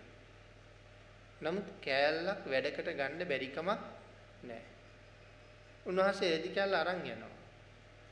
අරන් ගිහිල්ලා දුර්වල පැත්ත ඉරලා අයින් කරනවා. හොඳ කෑල්ල පරිස්සම් කරලා තියෙනවා දවසක සිවුරක් මහනකොට එකතු කරගන්න. එතකොට නරක කෑල්ලට මොකද කළේ? ඉරලා අයින් කළා. මේක තියෙන්නේ අර පළවෙනි උදාහරණයට. වචී සමාචාරය හොඳයි, කාය සමාචාරය හොඳ නැහැ. එතකොට කාය සමාචාරය හොඳ නැති නිසා මට කේන්ති එනවා. ඒ ආඝාතය මම නැති කරගන්න ඕනේ. රෙදි කෑල්ලේ හොඳ නැති කෑල්ල ඉරලා අයින් කළා වගේ ඔහුගේ කායික පැවැත්ම හොඳ නැහැ. ඒ පැත්ත අමතක කරලා හොඳ වාචසික හැසිරීම ගැන විතරක් කල්පනා කරලා ආඝාතේ නැති කරගන්න කියන එක මේ උදාහරණයෙන් කියනවා. සරියුත් මහරහතන් වහන්සේ ඊතුරු හතරටමත් උදාහරණ පැහැදිලි කරනවා. එහෙමනම් අපිට උපදින ද්වේෂය නැති කරගන්න තමයි මෙන්න මේ ආඝාත පටිවිනේ සූත්‍රයේ දක්වලා තියෙන කරුණුත් කකචූපම අවවාදයක් දැනගන්න කියලා සඳහන් කළේ. භාග්‍යතුන් වහන්සේ කකචූපම අවවාදී පැහැදිලි කරන්නේ තමන්ට යම්සේ කෙනෙක් චෝදනා කරනවද යම්සේ කෙනෙක් හිරිහැර කරනවද ඔහු කෙරෙහි මෛත්‍රියම වඩන්න කියලා. ඒක භාග්‍යතුන් වහන්සේගේ අවවාදය. ඊළඟට පින්නතුනි මේ ආඝාත පටිවිනේ සූත්‍රවල අවසානයේ පැහැදිලි කරනවා අට කතාවට අනුව මේ සඳහන් කරපු පුජ්‍යලයන් කෙරෙහි උපන් ආඝාතේ නැති කරලා මෛත්‍රී ධානය වඩන්න කියලා. ආඝාතේ නැති කරලා විතරක් නවතින්න එපා. මේ හැම කෙනා කෙරෙහිම මෛත්‍රිය වඩන්න කියලා කියනවා. මොකද ධාන මට්ටමේදී තමයි කියන්න පුළුවන් වෙන්නේ උපන් ආඝාතයේ සම්පූර්ණයෙන්ම නැති වුණා කියලා. එහෙම නැත්නම් කොහොමත් අපේ ආඝාතයේ නැත්තටම නැති වුණා කියලා කියන්න පුළුවන් කමක් නෑ. ධාන මට්ටමේදී ඒ ආඝාතය දැන් නැතිම වෙලා කියලා කියන්න පුළුවන් කියන කාරණාව අට කතාවේ සඳහන් කරනවා. ඊළඟට සඳහන් කළා තවත් කාරණාවක් දෙවෙනි කාරණාවක් හැටියට කණුවක කකුල වැදුනහම අපි මේ කාරණාව පැහැදිලි කළා. කණුවක නැත්තම් යම් දෙයක තමන්ගේ කකුල හැපුණහම එහෙම නැත්තම් කටුවක් ඇනුනහම කුණු දූවිලි යම් තැනක තියනවා දැක්කහම කකුලේ වැදුනහම මේ ආදි වශයෙන් මෙවන් කරුණු සම්බන්ධයෙන් අපිට ද්වේෂය උපදිනවා. කටුවක් ඇනුනත් අපි හරියට තරහ යනවා. අන් ඒක මෙන්න මෙහෙම හිතන්න කියලා සඳහන් කළා. නුඹ කුමක් සම්බන්ධයෙන්ද කේන්ති ගන්නේ? කාගෙන්ද දැන් මේ අහන්නේ? තමන්ගෙන්මයි. එහෙම ද්වේෂය ආහම උඹ කවුරු ගැනද මේ කේන්ති ගත්තේ කියලා අහන්න කියලා සඳහන් කරනවා. පඨවි ධාතුව කෙරෙහිද? ආපෝ ධාතුව කෙරෙහිද? කාත් එක්කද මේ තරහ අරන් තියෙන්නේ? ධාතු මනසිකාරය කරලා අන්න ඒ උපන්නා වූ ආඝාතය නැති කරන්න කියලා සඳහන් කරනවා. මෝහය උපදුනහම කාරණා පහක් ගැන කියනවා. මෝහය නැති කරන කරුණු පහක් බුදුරජාණන් වහන්සේ දේශනා කරනවා. ඒකේ පළවෙනි කාරණාව පැහැදිලි කරනවා ගරු කළ හැකි භික්ෂුවක් ළඟ විශේෂයෙන් සඳහන් කළා වාසය කිරීම. මෝහය නැති කරගන්න හරි වටිනවා කියලා. ගරු කළ යුතු භික්ෂුවක් ළඟ වාසය කිරීම. ඇයි ගරු කළ යුතු භික්ෂුවක් ළඟ වාසය කරන එක වටිනවා කියලා සඳහන් කළේ? ගමට වඩින විට නොකිය වැඩියොත් ඒක හොඳ නැහැ. විහාරයක වැඩ ඉන්නකොට භික්ෂු සංඝයා එක්ක යම් භික්ෂුවක් ආරාමයෙන් බැහැරට වඩිනවා නම් විහාරේ ඉන්න අය දැනුවත් කරලා තමයි වඩින්නේ. මම අහවල් ගමට වඩිනවා. මම අහවල් ප්‍රදේශයට වඩිනවා. දැනුවත් කරලා වඩින්න ඕනේ. එහෙම නැත්නම් හොඳ නෑ ඒක. දඬුවම් ලැබිය යුතු වරදක් කියලා තමයි සඳහන් කරන්නේ. එහෙම නැත්නම් වතක් කරන්නට යෙදුනහම නොකර ඉන්නවා. වත් කරන්නේ. ශාසනයේ විශේෂිත වත් තියෙනවා. ඒ වත සම්පූර්ණ කරන්නම ඕනේ. කොයිතරම් භාවනා කරන කෙනෙක් වුණත් වත සම්පූර්ණ කරන්නේ නැත්නම් සිල් සම්පූර්ණ වෙන්නේ නැහැ. 24 පැයම භාවනා කළත් ඵලයක් ලබන්න බෑ කියලා කියනවා. ඒ නිසා මේ වත අත්‍යවශ්‍යයි. ආදි බ්‍රහ්මචාරීක සීලය, ආභි සමාචාරික සීලය මේ ආදි වශයෙන් සීලය කොටස් වලට බෙදලා දක්වලා තියෙනවා. වත අති අවශ්‍යයි. වත්තං න පරිපූර්ෙන්ති න සීලං පරිපූර්ති කියලා සඳහන් කරනවා. වත සම්පූර්ණ නැති තැන කොහොමද සිල් සම්පූර්ණ නැහැ. සිල් සම්පූර්ණ නැති තැන කොහොමද සමාධිය වැඩෙන්නේ නැහැ. ආන්ගේ හින්දා වත සම්පූර්ණ කිරීම අවශ්‍යයි. එහෙනම් මෙතන සඳහන් කළා වතක් කරන්නට යෙදුණු කල ඒක නොකර ඉන්නවා. පිළිතුරේ වත් පිළිබඳව සඳහන් කරාම මේ ශාසනයේ වත කොච්චර වටිනවද? අපේ සරියුත් මහරහතන් වහන්සේ ශාසනයට මොන තරම් ගරු කළාද? තමන් යා යුතු උසස්ම තැන ස්පර්ශය කළත් සම්බුද්ධ ශාසනයගේ චිරපැවැත්ම ගැන හිතුවා.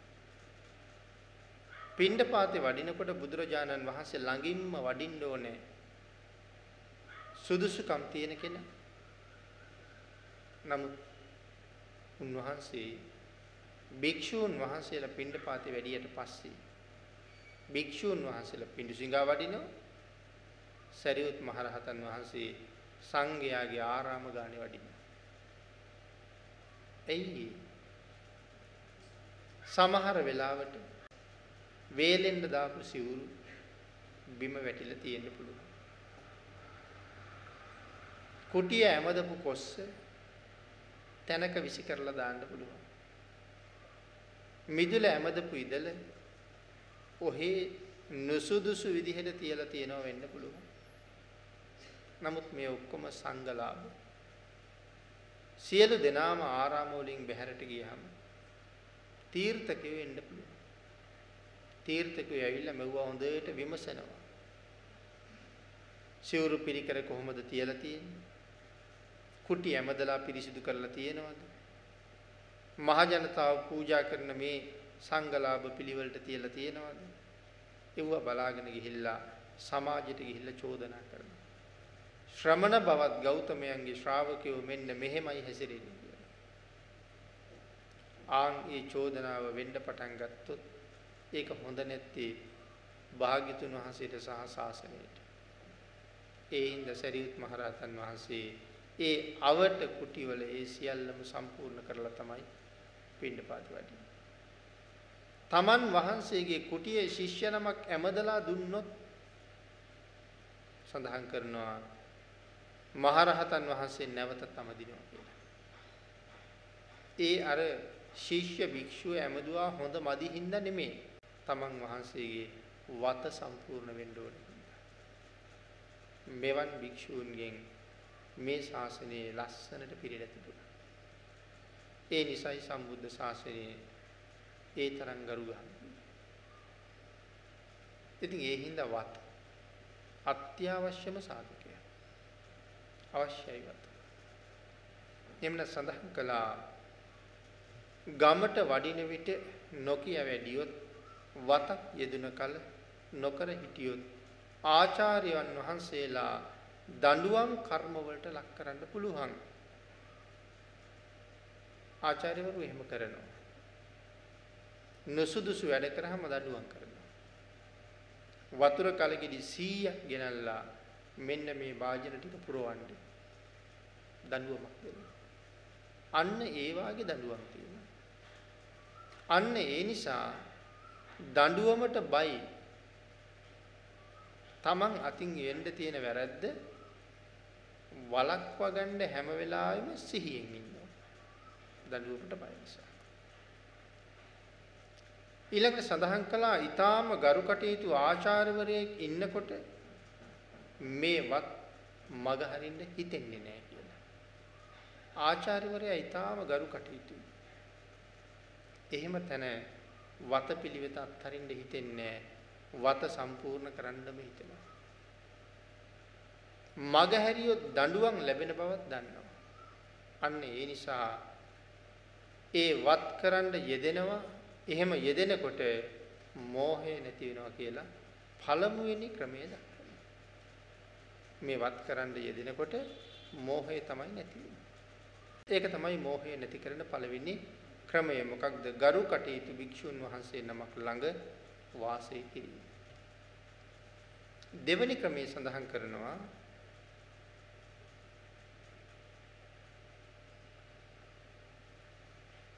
ආචාර්යයන් වහන්සේ කටපාඩම් ගන්නකොට හරියටම පාඩම් කරලා තිබුණොත් දැන් ගුරුවරයා ඊළඟට පාඩම් ගන්නවා. විනය පාඩම් කරන්න දීලා තියෙනවා. සූත්‍ර අභිධර්ම පාඩම් කරන්න දීලා තියෙනවා. ඒ තමයි සත්පුරුෂ ආචාර්යවරයාගේ හැටි. විශේෂයෙන් තමන්ගේ ශිෂ්‍යයෝ ඉන්නවා නම් ඒ ශිෂ්‍යයන්ට මොනවද ඉස්සරලාම උගන්වන්න කියන්නේ? විනය සූත්‍ර අභිධර්ම කියලා කාරණා තුනක් තියෙනවා. නමුත් සත්පුරුෂ වූ ආචාර්යවරයා ශිෂ්‍යයා ඉස්සරලාම හික්මෝන විනය තුල. විනය කියන්නේ තමන්ගේ සීලය. තමන්ගේ ශිෂ්‍ය භික්ෂුන් වහන්සේලා මනාව සිල් ගුණ සම්පූර්ණ කරනවට ආචාර්යවරයා කැමති. මනාව විනය ගරු කරනවට ආචාර්යවරයා කැමති. එහෙම නැත්තම් ඉස්සරලම කාටද බැනුම් අහන්න වෙන්නේ? ආචාර්යවරයාට. අපේ භාග්‍යතුන් වහන්සේ ධම්මදායාද සූත්‍රයේ ওই කාරණාව මනාව පැහැදිලි කරනවා. මහණෙනි, මානිසා උපන් ආමිෂයට දායාද නොවෙන්න. මහණෙනි, මානිසා උපන් ධර්මයට දායාද වෙන්න. ආමිෂය හොයන්න එපා. ධර්මය හොයන්න. ආමිෂය අත්හරින්න. ධර්මය වැළඳ ගන්න. ඔබලා ධර්ම දායාද ප්‍රතිපදාව අත්හැරියොත්, ඔබලා ආමිෂයට දායාද වුණොත් පස්සේ කාලේ මිනිස්සු මට බනිනවා. මහණෙනි, යම් මවෙක් යම් පියෙක් තමන් නිසා මෙලොවට උපන් දරුවන් යහපත් උනේ නැත්තම් ඉස්සරළම ලෝකයා බයින්නේ ඒ මව්පියන්ට. මහණෙනි, ඔබලා ධර්මයට දායාද නොවි, ඔබලා ආමිෂයට දායාද වුණොත් ශ්‍රමණ බවත් ගෞතමයන්ගේ ශ්‍රාවකයෝ මෙන්න මෙහෙමයි කියලා මට චෝදනා අහන්න වෙනවා. ඒ නිසා ධර්මයට මිස ආමිෂයට දායාද වෙන්න එපා කියලා භාග්‍යතුන් වහන්සේ දේශනා කරනවා. එහෙමනම් ඒ වගේම තමයි සත්පුරුෂ වූ ආචාර්යවරයා තමන්ගේ ශිෂ්‍යයන් ඉස්සරලාම විනය තුල හික්මවනවා. මොකද තමන්ට රකින්න තියෙන සිල්පද ගැන දන්නේ නැත්නම්, තමන්ට කරන්න තියෙන වත්පිළිවෙත් ගැන දන්නේ නැත්නම්, තමන්ට රකින්න තියෙන සිල්පද රැකෙන හැටිත් කැඩෙන හැටිත් දන්නේ නැත්නම් ඒ අය අතින් සිල් රැකෙන්නේ නෑ. මොකද සිල් රකින්න දන්නේ නැති හින්දා. හැබැයි සිල් රකින්න දන්නේ නැහැ කියන කාරණාව සිල් කැඩීමේ ආදීනවයට නිදහසට කරුණක් වෙන්නේ නැහැ. ඒ නිසා කල්යාණ මිත්‍ර වූ ආචාර්යවරයා මනාව විනය උගන්වනවා ඉස්සෙල්ලා. ඒ අතර සූත්‍ර අභිධර්මත් උගන්වනවා. එහෙනම් මෙතන සඳහන් කළා ආචාර්යයන් වහන්සේ කටපාඩම් ගන්නකොට හරියටම පාඩම් කරලා නොතිබුණොත්, හරියටම උච්චාරණය නොකළොත් දඬුවම් ලැබෙන බව දන්න නිසා එය හරියටම කරන්න යෙදෙනකොට මෝහය නැති වෙනවා කියලා. මන්ට පැවරිච්ච කාරණාව හරියටම සම්පූර්ණ කරන්න ඕනේ කියලා කෙනෙක් කියදෙනවා නම් අන්න ඒක මෝහය නැතිවීමේ තවත් එක ක්‍රමයක් කියලා පැහැදිලි කළා. ඊළඟට පින්නතුනි සඳහන් කළා මේ ಉದ್ದೇಶය ගැන ප්‍රශ්න කරලා සැක දුරු කර ගන්නකොටත් තියෙන මෝහය නැති වෙලා යනවා කියලා. හතරවෙනි කාරණාව පැහැදිලි කළා. කාලෙන් කාලෙට ධර්ම ශ්‍රවණය කරන ස්ථානයට ගිහිල්ලා සකසලා ධර්මය අහනවා. බණ අහන තැනට ගිහිල්ලා මනාව බණ අහනවා. ඒ ස්ථානයේ පිළිබඳව අර්ථය ප්‍රකට වෙනවා. බණ ඇහිීම පිළිබඳව අර්ථය මනාව ප්‍රකට වෙනවා. ඒ නිසා ඒ සම්බන්ධයෙන් තියෙන මෝහය ප්‍රහීන වෙනවා. කාලෙන් කාලෙට ගිහිල්ලා හොඳට බණ අහනවා. ඒ බණ අහලා කරුණු කාරණා පිළිබඳව හොඳ අවබෝධයක් ලබනවා. හැබැයි මෙතන කියන්නේ මනාව බණ අහනවා කියන කාරණාව. එතකොට මනාව බණ අහනවා කියලා කිව්වේ අපි සාකච්ඡා කරලා තියෙනවා කරුණු පහක් යටතේ බණ අහනවා කියලා. ඒකටයි මනාව බණ අහනවා කියලා කියන්නේ. සුතා, දතා, වචසා පරිචිතා, මනසානුපෙක්ඛිතා, දිට්ඨියා සුප්පටිවිද්දා. මෙන්න මේ වාගේ ආකාර හතරක් යටතේ බණ අහනවා. මේ ආකාර යටතේ බණ අහනකොට මනාව ක්‍රමක්‍රමයෙන් Taman තුල තියෙන මෝහය ප්‍රහීණය වෙන එක ක්‍රමයක් කියලා සඳහන් කරලා තියෙනවා. ඊළඟට පස්වෙනි කාරණාව මෝහය යටපත් කරන කරුණු පහක් තමයි පැහැදිලි කරන්නේ. පස්වෙනි කාරණාව තමයි කල යුත්ත නොකල යුත්ත මේ වගේ තැනක මේ වගේ දෙයක් කළ යුතුයි. මේ වගේ තැනක මේ වගේ දෙයක් නොකළ යුතුයි කියලා ස්ථාන අස්ථාන පිළිබඳව දක්ෂයෙක් වෙනකොට ආන් ඒ සම්බන්ධයෙන් තියෙන මෝහය ටික ටික නැති වෙනවා. කළ යුත්ත නොකළ යුත්ත තැන නොතැන පිළිබඳව මනා අවබෝධයක් ඇති වෙනකොට ඒ පිළිබඳව හසල දැනුමක් ලැබෙනකොට ඒ සම්බන්ධයෙන් තියෙන මෝහය නැතු යනවා කියලා සඳහන් කරනවා. මෙන්න මේ ටික දැනගත්ත කල්යාණ මිත්‍රයෙක් ළඟ ඉන්නවා නම් මේ ටික කියලා දෙන කල්යාණ මිත්‍රයෙක් ළඟ ඉන්නවා නම් අන්‍යයන්ගේ යහපත පිණිස හැම වෙලාවෙම අවවාද අනුශාසනා කරන කල්යාණ මිත්‍රයෙක් ළඟ ඉන්නවා නම් ඒක ඊටාම වටිනවා කියලා සඳහන් කරනවා. මේ විදිහට ආකාර පහක් යටතේ මෝහය නැති කරගන්න නම් උතුම් කල්යාණ මිත්‍රයෙක් ළඟ ඉන්න ඕනේ කියන කාරණාව විශේෂයෙන් පැහැදිලි කරලා තියෙනවා. මෙන්න මේ ආකාරයෙන් මෝහය දුරු කරගන්න ක්‍රම පහක් එහෙනම් සඳහන් කරලා තියෙනවා. එහෙනම් දැන් ඡන්දය දුරු කරගන්න ක්‍රමය, ද්වේෂය දුරු කරගන්න ක්‍රමය, මෝහය දුරු කරගන්න ක්‍රමය. අපි කාරණා ගණනාවක් ඒ සම්බන්ධයෙන් සාකච්ඡා කළා. භාවනා අරමුණේ ඉන්නකොට ඡන්ද, ද්වේෂ, මෝහ එන්නේ නැත්තම් ඒ අරමුණේම යන්න පුළුවන්. අරමුණ තුල ඉන්නකොට ඡන්දය, ද්වේෂය, මෝහය ඇති වුණොත් අරමුණෙන් බැහැරට ගිහිල්ලා ඊළඟ කාරණාව මෙනෙහි කරන්නේ කොහොමද කියන කාරණාව සාමාන්‍ය ප්‍රමාණයක් කෙටියෙන් සාකච්ඡා කරන්න යෙදුණා. මේ සූත්‍රයේ බුදුරජාණන් වහන්සේ ලබලා දෙන උපදෙස් වලින් තාමත් මේ පළවෙනි උපදේශය තමයි අපි සාකච්ඡා කරමින් යන්නේ. එන විතක්ක සන්තාන සූත්‍රයේ කරුණු පහක්ම භාග්‍යතුන් වහන්සේ පැහැදිලි කරනවා. ඊළඟට පින්නතුනි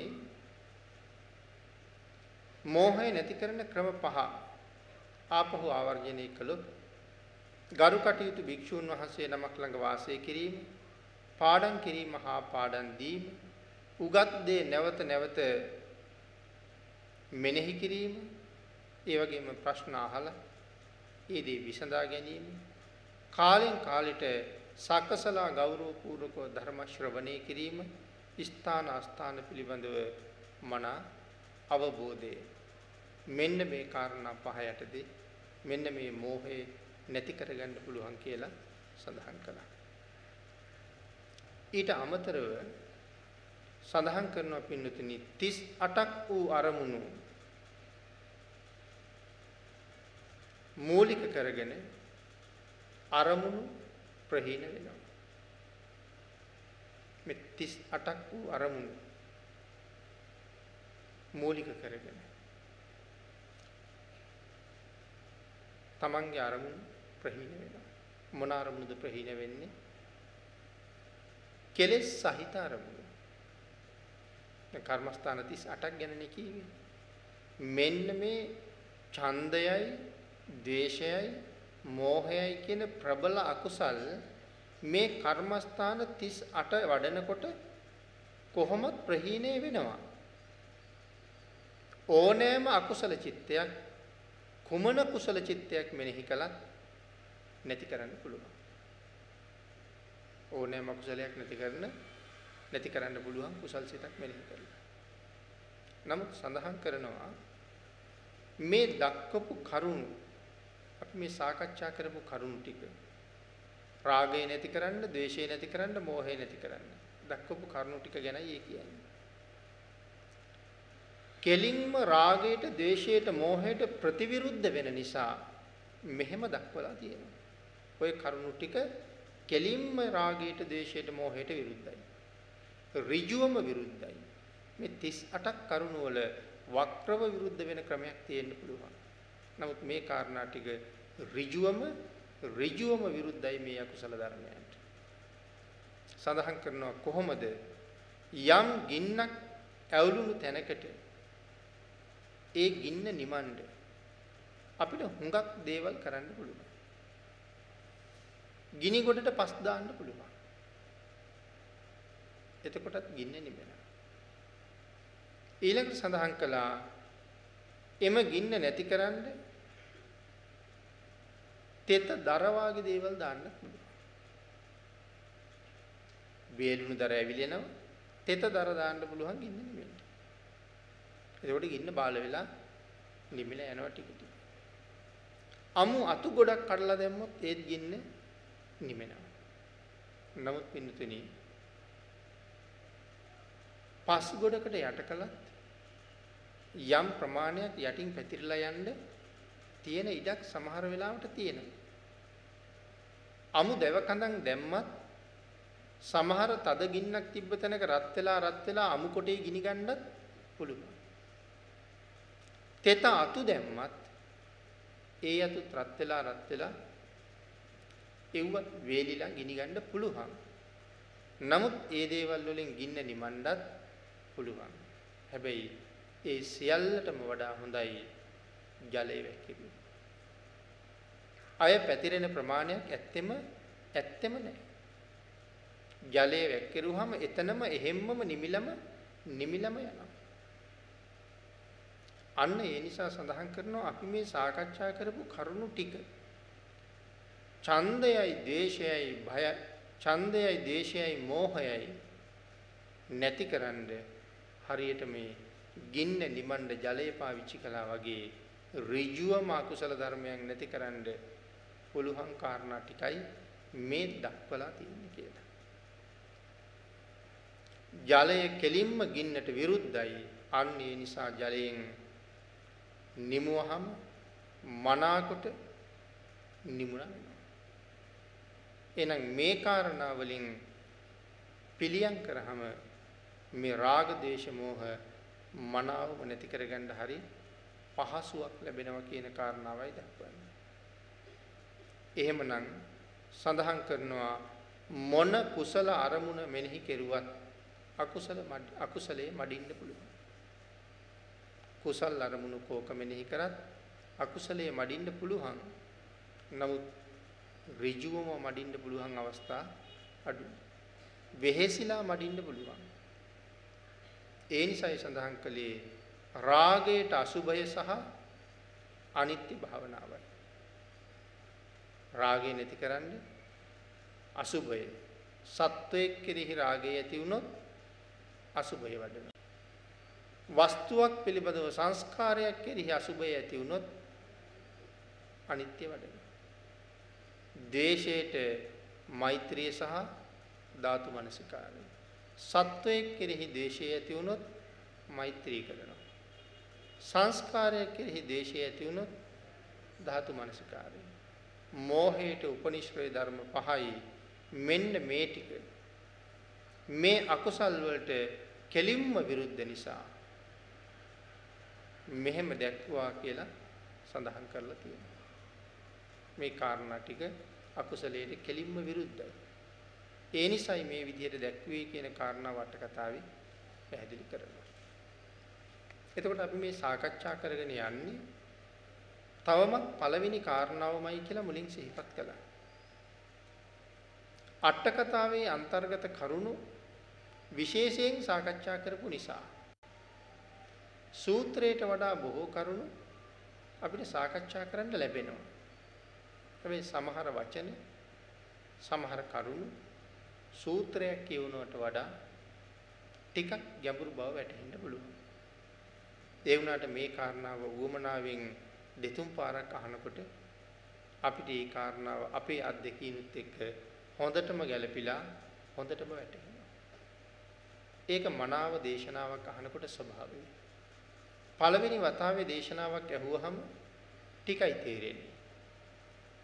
දෙවෙනි වතාවෙත් මේ දේශනාව අහනකොට තවත් ටිකක් තේරෙනවා. තුන්වෙනි හතරවෙනි වාගේ වතාවක මේ දේශනාවම ඇහුවොත් සමහර කාරණා වැටහෙනකොට හිතෙනවා මුලින් මේ කරුණු මේ දේශනාව තුළ කියුනේ නැද්ද කියලා. නමුත් මුලිනුත් කියවිලා තියෙනවා. මොකද අපි අහන්නේ සමහරලාට පටිගත කරපු දේශනාව. ඒ දේශනාව අපි 10 පාරක් ඇහුවොත් ඒ දේශනාව ඒකම තමයි. නමුත් අහන වාර ප්‍රමාණය වැඩි වෙනකොට අපේ වැටහීමේ සහ අවබෝධයේ ප්‍රමාණයත් වැඩි වෙන නිසායි එහෙම හිතෙන්නේ. එහෙම නැත්නම් මේක අහලා තියෙන කරුණක් නම් මෙතන තියෙන්නේ ඊටාම සුළු කරුණක්. මෙතන තියෙන්නේ හරි පැහැදිලි සහ ලේසි කරුණක්. නමුත් සමහරලාට මුලින්ම අහනවා නම් ඒකයි ගැඹුරයි වගේ දැනෙනවා. දෙතුන් පාර අහනකොට මේක හරිම සරලයි නේද කියලා හිතෙනවා. එහෙනම් භාග්‍යතුන් වහන්සේ මේ සංසාරයෙන් එතර වෙන්න බලාපොරොත්තු වෙන සත්‍යයට මේ භාවනාව කියන කුසල කර්මය හුඟක් වටින බව දේශනා කළා. නමුත් භාවනාව කියලා කියන්නේ නිවන් දකින්න තියෙන එකම හේතුව නම් නෙමෙයි. නිවන් දකින්න තියෙන හේතු ගණනාවක් බුදුරජාන් වහන්සේ පැහැදිලි කරලා තියෙනවා. ඒ කරුණුත් මේ චක්කුම් උදපාදි වැඩසටහනේම අපි කලින් සාකච්ඡා කරලා තියෙනවා. පුණ්‍ය කර්මයන් අතර භාවනාව ඊටම ඉහළයි. එහෙම සඳහන් කළේ මේ සත්‍ය සංසාරයෙන් එතරට ගෙනියන්න මනාව වූ හික්මීමක් මනාව වූ නිමීමක් සත්‍යය තුළ තිබිය යුතුමයි. ආන්ගේ හික්මීමයි නිමීමයි ඇති කරනකොට ඒක ක්‍රමානුකූලව අනුපූර්ව ප්‍රතිපදාවක් යටතේ ඇති කරන්න ඕනේ. එහෙමනම් කායික සංවරය සහ වාචසික සංවරය සීලය තුලින් ඇති කරනවා. මානසික සංවරය ඇති කරන්නේ භාවනාව තුලින්. අපි කයත් සංවර කරගෙන වචනයත් සංවර කරගෙන මනාව සිල්වත් වගේ හිටියට අපේ හිත ඇතුලින් බොහෝසී කුණු වෙලා අභ්‍යන්තරයෙන් කුණු වෙලා කියලා සඳහන් කළේ. කෙලෙස් වලින් පිරීලා රාගයත් ඇති වෙනවා, ද්වේෂයත් ඇති වෙනවා, මෝහයත් ඇති වෙනවා. නමුත් කයින් ක්‍රියාත්මක වෙන්නේ වචනයෙන් ක්‍රියාත්මක වෙන්නේ බාහිර ඉන්ද්‍රියන් දෙකම සීලයෙන් මනාව හික්මවල තියෙනවා. සීලෙන් හික්මෝක් නිසා ඉන්ද්‍රියන්ගෙන් වෙන්න තියෙන අකුසල කර්මයන් සිද්ධ වෙන්නේ නැහැ. බුදුරජාණන් වහන්සේ ওই කාරණාව ධම්මපද පාළියේ තව තැනක පැහැදිලි කළා. ධම්මපද පාළියේ ඒ කාරණාව පැහැදිලි කරනකොට භාග්‍යතුන් වහන්සේ විශේෂයෙන් දේශනා කරනවා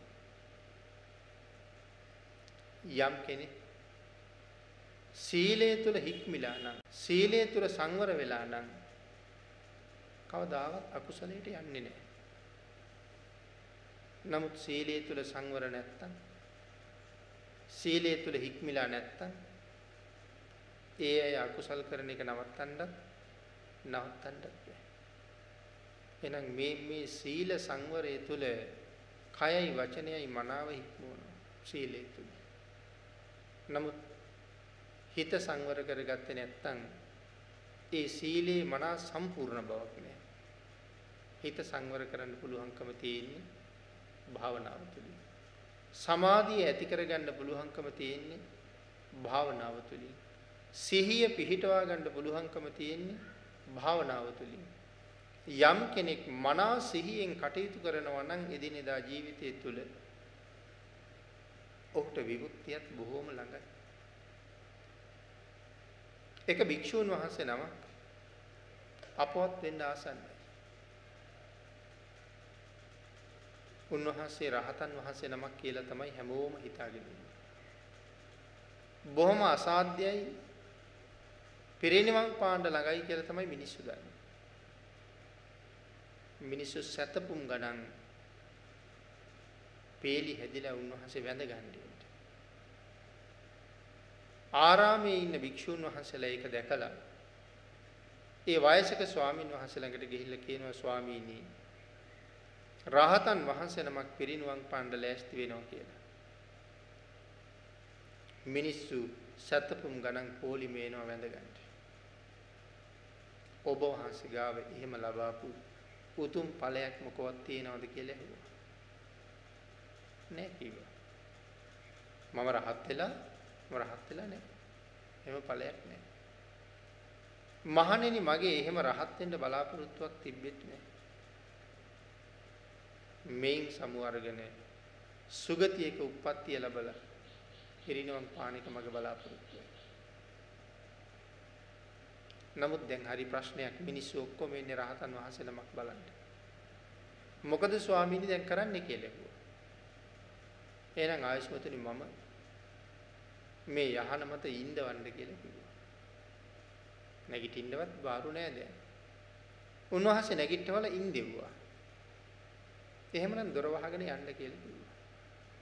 උන්වහන්සේ දොර වහලා එළියට එනකොටම ආයුෂ්මතුනි කියලා ආයෙ කතා කළා. උන්වහන්සේ ආයෙ ඇතුළට ගියා. දැන් හරි. දැන් මහජනයා ඇවිල්ලා බලාපොරොත්තුවක් තිබ්බනම් අහවල් කෙනෙකුට වඳිනවා කියලා එසේ වැඳගත්තාවි කියලා කිව්වා. කොච්චර වෙලාවද ගත වුනේ? දොර වහලා යන්න කිව්වා. එළියට යනකොට එන්න කිව්වා. ස්වාමීනි ආශ්චර්යයි. ස්වාමීනි පුදුමයි. ඔබ වහන්සේ මේ තරම් දුෂ්කරයක් ওই තරම් ඉක්මනට කළේ කොහොමද කියලා කිව්වා. ආන්ගේ වෙලාවේ සඳහන් කළා ආයුෂ්මතුනි රහත් වුණා කියන එක මට ඒකේ තරම් දුෂ්කරයක් නෙමෙයි. මට ඒක කරගන්න තිබුණා. නමුත් මගේ වෙන බලාපොරොත්තුවක් නිසා මං එතෙන්ට නොයා හිටියා. ඒක දුෂ්කර වැඩක් නෙමෙයි. නමුත් මම මහ දුෂ්කරයක් කරලා තියෙනවා. මොකද්ද කියලා ඇහුවා.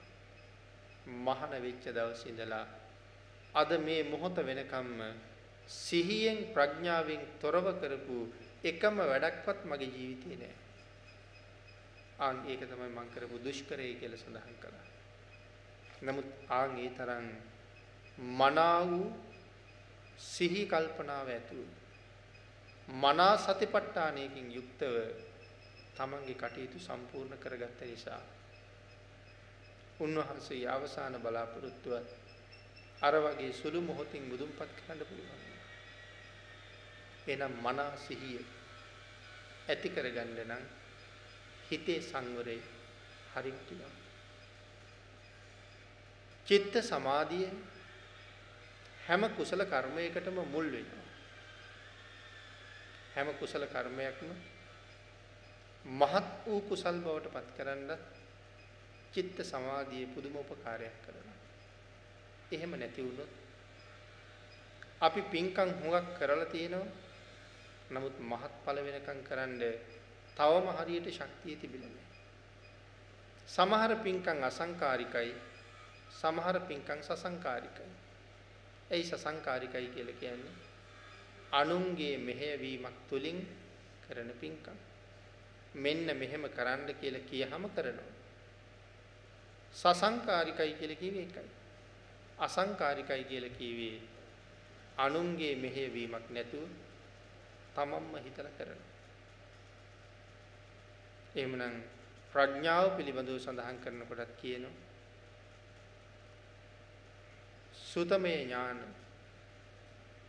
චින්තාමේ ඥාන, භාවනාමේ ඥාන කියලා කාරණා තුනක්. එහෙම නැත්නම් සුතමේ ප්‍රඥා, චින්තාමේ ප්‍රඥා, භාවනාමේ ප්‍රඥා කාරණා තුනක් තියෙනවා. එතකොට සුතමේ ඥාන කියලා කිව්වේ අහලා ඉගෙන ගන්නවට. චින්තාමේ ඥාන කියලා කිව්වේ හිතලා කරනවට. භාවනාමේ ඥාන කියලා කිව්වේ ගුණයක් වඩලා දියුණු කරනවට. හිත දියුණු කරනවට. භාවනාමේ ඥාන. මම සඳහන් කළා පින්කම් කරනකොට අසංකාරිකයි සසංකාරිකයි ආකාර දෙකයි කියලා.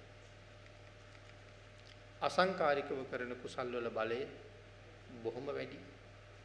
සසංකාරික වුණත් අසංකාරික ඵල විපාක ලබන්න පින් කරන්න පුළුවන්කම තියෙන බව සමහර උදාහරණ වලින් පැහැදිලි වෙනවා. නමුත් පින්නතුනි යම් පින්කමක් Taman අහලා දැනගෙන කරනවා ඊළඟට ඒකට කරුණු ගොඩක් Taman හිතලා කරනවා.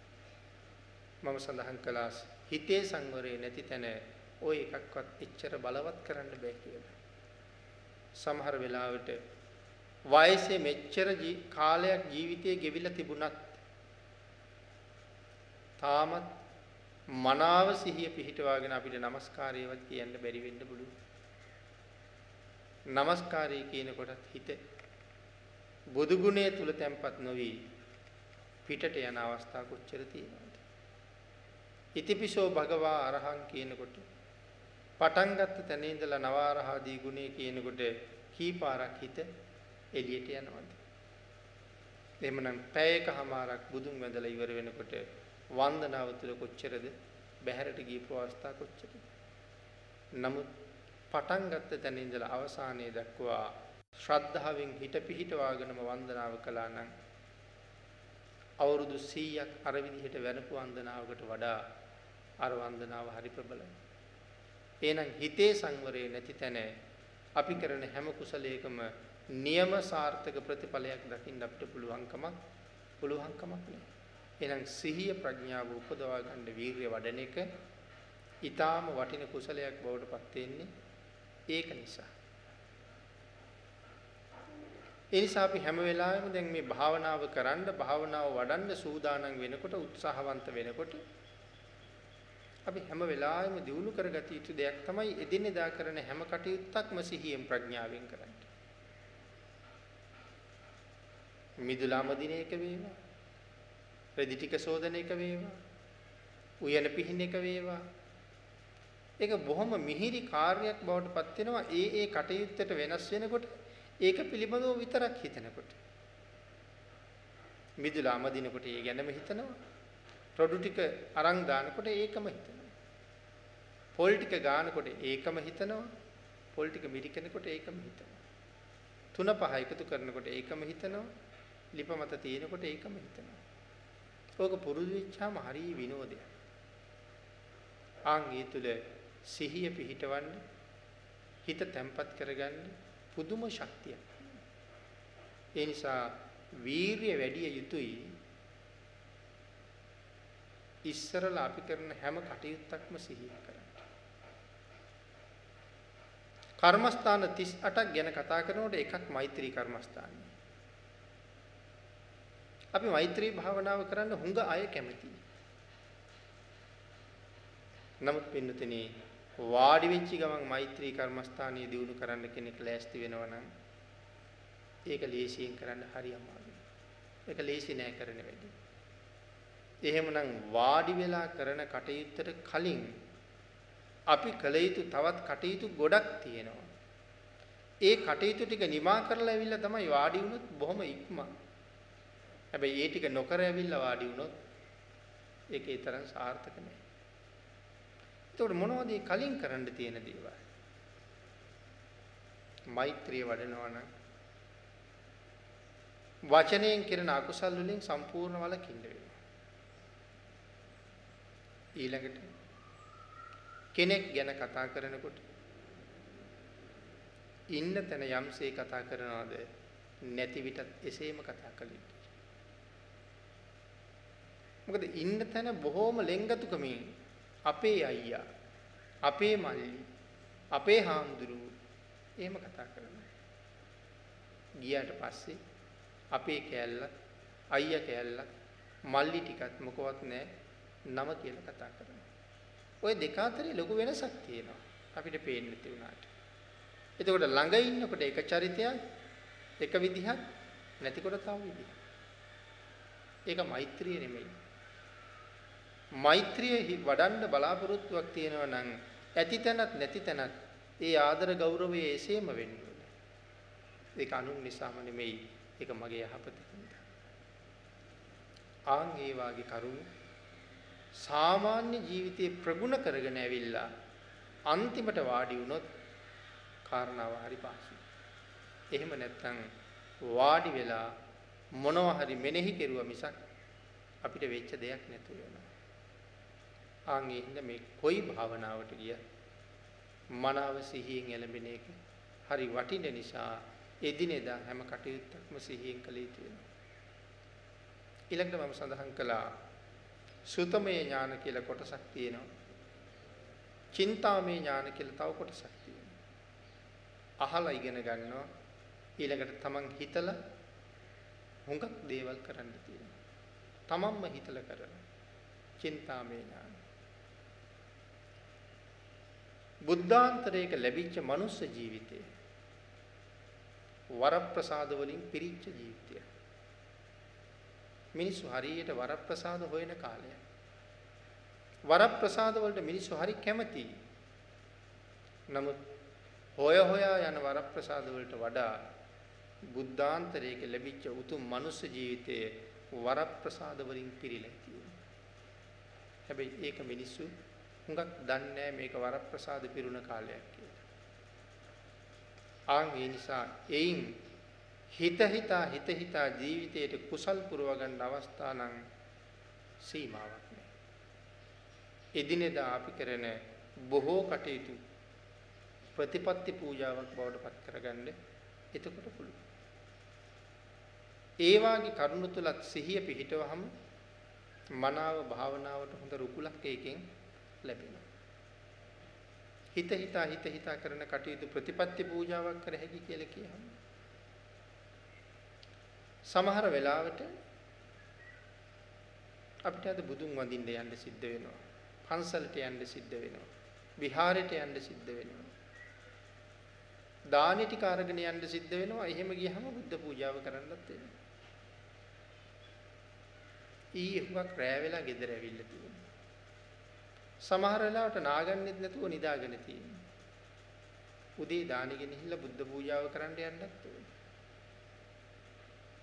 යමෙක් හිතනවා නම් මං දානි ටිකත් අරගෙන බුදුහාමුදුරුවෝ ගාවටත් යන්න ඕනේ. නමුත් ඊයේ ඉඳලා තාම නාලනේ.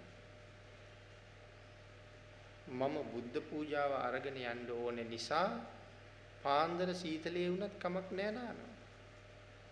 මොකටද නාන්නේ? බුද්ධ පූජාව කරන්න යන්න වෙන නිසා. එතකොට කවුරු ගාවට යන්න වෙන නිසාද? නාලා තියෙන්නේ බුදුරජාණන් වහන්සේ ගාවට යන්න ඕන නිසා. නැත්තම් හැන්දෑ වෙලා නාගන්නකන් ඉන්න තිබ්බා.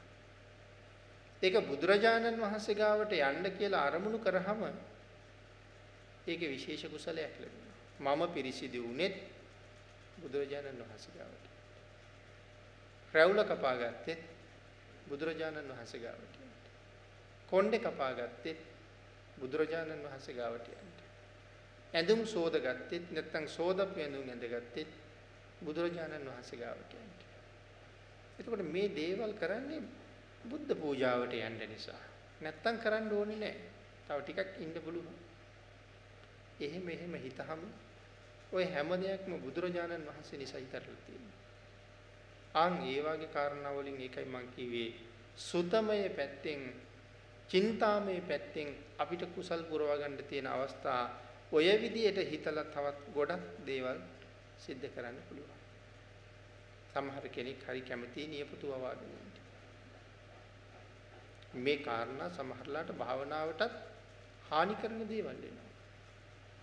ඒ හින්දා දැනගෙන කටයුතු කරනකොට ඒක නොහිතපු පැත්තකින් අපි බලාපොරොත්තු වෙන තැනට ලොකු ලාභයක් වෙනවා.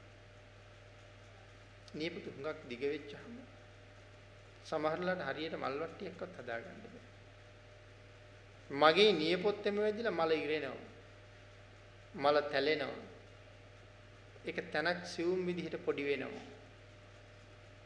එහෙම තියෙන කෙනෙක් නියපොතු ටික කපන්න පුළුවන්. එයි බුද්ධ පූජාව සකස් කර ගැනීම උදෙසා. කැමැති වුණත් ඒ ටික අස් කරලා තියෙනවා. නමුත් ඒක අස් කරපු එකේ සිතුවිල්ලත් එක්ක හම්බ වෙන ලාභය සමහරට ආත්ම ගානකට විපාක දෙනවා. ආන්ගේ විදිහට සෝතමයේ පැත්ත, චින්තාමයේ පැත්තෙන් අපිට හුඟා දියුණු වෙන්න පුළුවන්. ආන් ඒ සියුම් පැත්තවත් හිතලා දියුණු වෙනකොට භාවනාවෙන් පැත්තේ දියුණුවට ලබන්නේ බොහොම ලොකු පහසුවක්, ලොකු රුකුලක්, ලොකු උදව්වක් තියෙනවා. ආන්ගේ නිසායි සෝතමයේ ප්‍රඥා, චින්තාමයේ ප්‍රඥා, භාවනාමයේ ප්‍රඥා කියලා කාරණා තුනක් පැහැදිලි කරනවා. අවසානයේ පැහැදිලි කරන භාවනාමය ප්‍රඥාව දියුණු කරගන්න මේ සුතමය ඥානයයි චින්තාමය ඥානයයි ලොකු උපකාරයක් කරනවා. ඒ දෙක සම්පූර්ණ කරගෙන ආපු දවසට භාවනාමය ඥානෙ මනාව පිළිවෙලට ප්‍රගුණ කරන්න අපිට ලොකු අවස්ථාවක් ලැබෙන නිසා භාවනාම කරන්න වාඩි වෙනවට වඩා ඊට අවශ්‍ය මූලික වටපිටාව, මූලික පරිසරයත් සම්පූර්ණ කරගෙනම ගියොත් තමයි ඒ කාරණාවෙන් මනා ඵලයක් ලබන්න පුළුවන්කම තියෙන්නේ. මේ ජීවිතෙන් අපි බලාපොරොත්තු වෙන උතුම් ඵලයකට අපිට යන්න බැරි වුණත් මෙදා කරගත්ත භාවනාව කවදාවත් අහක යන්නේ නැහැ. බුදුරජාණන් වහන්සේ වැඩ හිටපු කාලේ ඒක ධර්ම දේශනාවක් නිමා වෙනකොට විශාල පිරිසක් මාර්ගඵල ලැබුවා. සෞඛ්‍යලස්ම නැසුවා. දේශනාවක් ඉවර වෙනකොට අපිට මුළු ජීවිත කාලෙකදී කරගන්න බැරි දේ එක දේශනාවක් අවසානයේ කරගන්න. ඒ කොහොමද පිරිසකට විතරක් එහෙම ශක්තියක් ආවේ? ඒ අයට විතරක් භාග්‍යතුන් වහන්සේ විශේෂ කරලා ධර්ම දේශනා කළාද? එහෙම නැහැ. සංසාරේ මේ විදිහට ප්‍රගුණ කරලා ගිහිල්ලා තියෙනවා. මගඵල ලැබිලා නැහැ. නමුත් හොඳට පුරුදු කරලා ගිහිල්ලා තියෙනවා. ආන්ගේ පුරුද්ද එතනදී මනා ප්‍රයෝජනයකට එනවා. අනිත් කාරණාව තමයි දුතාංග දරලා තියෙනවා. භාවනා කරලා තියෙනවා, දුතාංග දරලා තියෙනවා. අපේ ශාසනය සඳහන් කරන එක සාමණේරයන් වහන්සේ නම උලතියම උන්වහන්සේ උල උඩින් පස්සේ නැගිට්ටුවා. නමුත් උල උඩ ඉඳලම තමයි රහත් වෙන්නේ. උලේ ඉඳලම තමයි රහත් වෙන්නේ. උල උඩ ඉඳලම රහත් වුණේ ඒ උත්තර සාමණේරයන් වහන්සේ කුමක් නිසාද? පෙර වඩපු භාවනාව මෙනෙහි වෙච්ච නිසා. පෙර විදර්ශනා කරලා තිබුණා. බුදුරජාණන් වහන්සේ ළඟට වැඩලා ආශිර්වාද කළා. භාග්‍යතුන් වහන්සේගේ ආශිර්වාදය, භාග්‍යතුන් වහන්සේගේ ශ්‍රී හස්තයේ ස්පර්ශය උලේ ඉන්න වේදනාව සදහටම නැති කරලා තිබුණා. අමෘතයෙන් අභිෂේක කෙරුවා වගේ වෙලයි හිටියේ. කොහොඹ උල උඩම රහත් වෙනවා. ඒකට හේතුව මොකක්ද කියලා කියනවා පෙර වඩාපු විදර්ශනාවේ ප්‍රතිඵල. එhmenan මේ ජීවිතවල මේ උතුම් භාවනාව අපි ක්‍රමානුකූලව ටික ටික හරි සම්පූර්ණ කරනවා නම් ඒක කවදාවත් අහක යන්නේ. සාංශාරික සැපේට මනාරුකුල. මා පුණ්‍ය භායි සූත්‍රයෙන් භාග්‍යතුන් වහන්සේ දේශනා කළේ මහණෙනි මේ ලෝකේ වචනයක් තියෙනවා නම් පින කියලා. එහෙම නැත්නම් කුසලයේ කියලා. වචනයක් තියෙනවා නම් මහණෙනි ඒ කීවේ සැපයට නම. පින නැත්නම් කුසලයේ කියන්නේ සැපයට නම.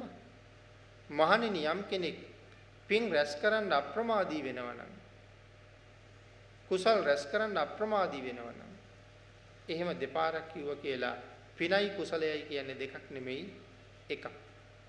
පින කුසලයේ එකක්.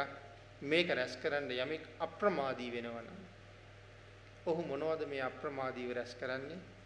සැප. පින් රැස් කරනවා කියලා කියන්නේ සැප රැස් කරනවා කියන්නේ. ඒකයි සඳහන් කළේ මේ ලෝකේ පින කියන්නේ සැපේට නමක් කියලා. අවුරුදු 7ක් වඩාපු මෛත්‍රී භාවනාව නිසා මහ බෝසතාණන් වහන්සේ ලැබපු පිළිබඳව මා පුණ්‍ය භායි සූත්‍රයෙන් විශේෂයෙන් පැහැදිලි කරමින් තමයි මේ කාරණාව අපිට දේශනා කරන්නේ. ආන්ගේ නිසා භාවනාමය කුසලය අනිත් හැම කුසලයකටම වඩා හරි උතුම්. ඊළඟට අපි එදිනෙදා කරන තවත් බොහෝ කටයුතු භාවනාවක් සඳහා යොදා ගන්න පුළුවන්. හැම කටයුත්තක්ම සිහියෙන් කිරීම භාවනාවක්. ධර්ම ශ්‍රවණය කිරීම මනාව සම්පූර්ණ කරගන්නවා නම් භාවනාවක්. බණ පොතක් කියවන එක මනා සිහියෙන් කියවීමත් භාවනාවක්. ඒ ආදි වශයෙන් තවත් නොයෙක් කටයුතු සිහිය පිහිටවල කිරීම තුළ භාවනාවක් හැටියට මුදුන්පත් කරගන්න හරි පුළුවන්. ආන් මේ පිහිටවන සිහිය විදර්ශනාවක් වඩන දවසට අපිට ලොකු උපකාරයක් කරනවා. ඒ නිසා එහෙම සඳහන් කළේ. එhmenan ආඝාත පටිවිණේ සූත්‍රයේ භාග්‍යතුන් වහන්සේ භාවනාව වඩන අයට භාවනාවෙන් දියුණුවක් හොයාගෙන යන්න බලාපොරොත්තු වෙන අයට මූලිකව දේශනා කරපු සූත්‍රයක් වගේ අත්‍යවශ්‍ය කාරණා පහක් පැහැදිලි කරුවා විතක්ක සන්තාන සූත්‍රය. ආඝාත පටිවිණේ සූත්‍රේනොත් ඒකට කරුණු ටිකක් එකතු කළා මේ ද්වේෂය නැති කරගන්න තැනට. එහෙනම් විතක්ක සන්තාන පහක් තියෙනවා. ඒ විතක්ක සන්තාන පහෙන් පළවෙනි කාරණාවේ මූලික කොටසක් තමයි අපි මේ සාකච්ඡා කරන්නට යෙදුනේ. තවත් පළවෙනි කාරණාවේ කරුණු කීපයක් ඇතුළු කාරණා හතරක් අපිට සාකච්ඡා කරන්න තියෙනවා. විස්තරාත්මකව සාකච්ඡා කළොත් තව පැය හතරක් විතර මේ කාරණාව අපිට සාකච්ඡා කරන්න කරුණු තියෙයි කියලා කල්පනා කරනවා අට කතාවන්ට අනුව බාහිර විස්තරත් එක්ක. එhmenan අදට ධර්ම දේශනාව අපි මෙතනින් නිමා කරමු. විතක්ක සන්තාන සූත්‍රය ඇසුරු කරගත්ත ඉතුරු කාරණා ටික චක්කුම් උදපාදි ඉදිරි වැඩසටහනේදී සාකච්ඡා කරන බලාපොරොත්තු ඇතුළු. ධර්ම ශ්‍රවණය කළ දේශනාවට සහභාගී වුණු ඔබ සියලු දෙනාටම ධර්ම ශ්‍රවණානිසංසයත් රත්නත්‍රි ආශිර්වාදයත් නොඅඩුව ලැබේවා කියලා ප්‍රාර්ථනා කරමි.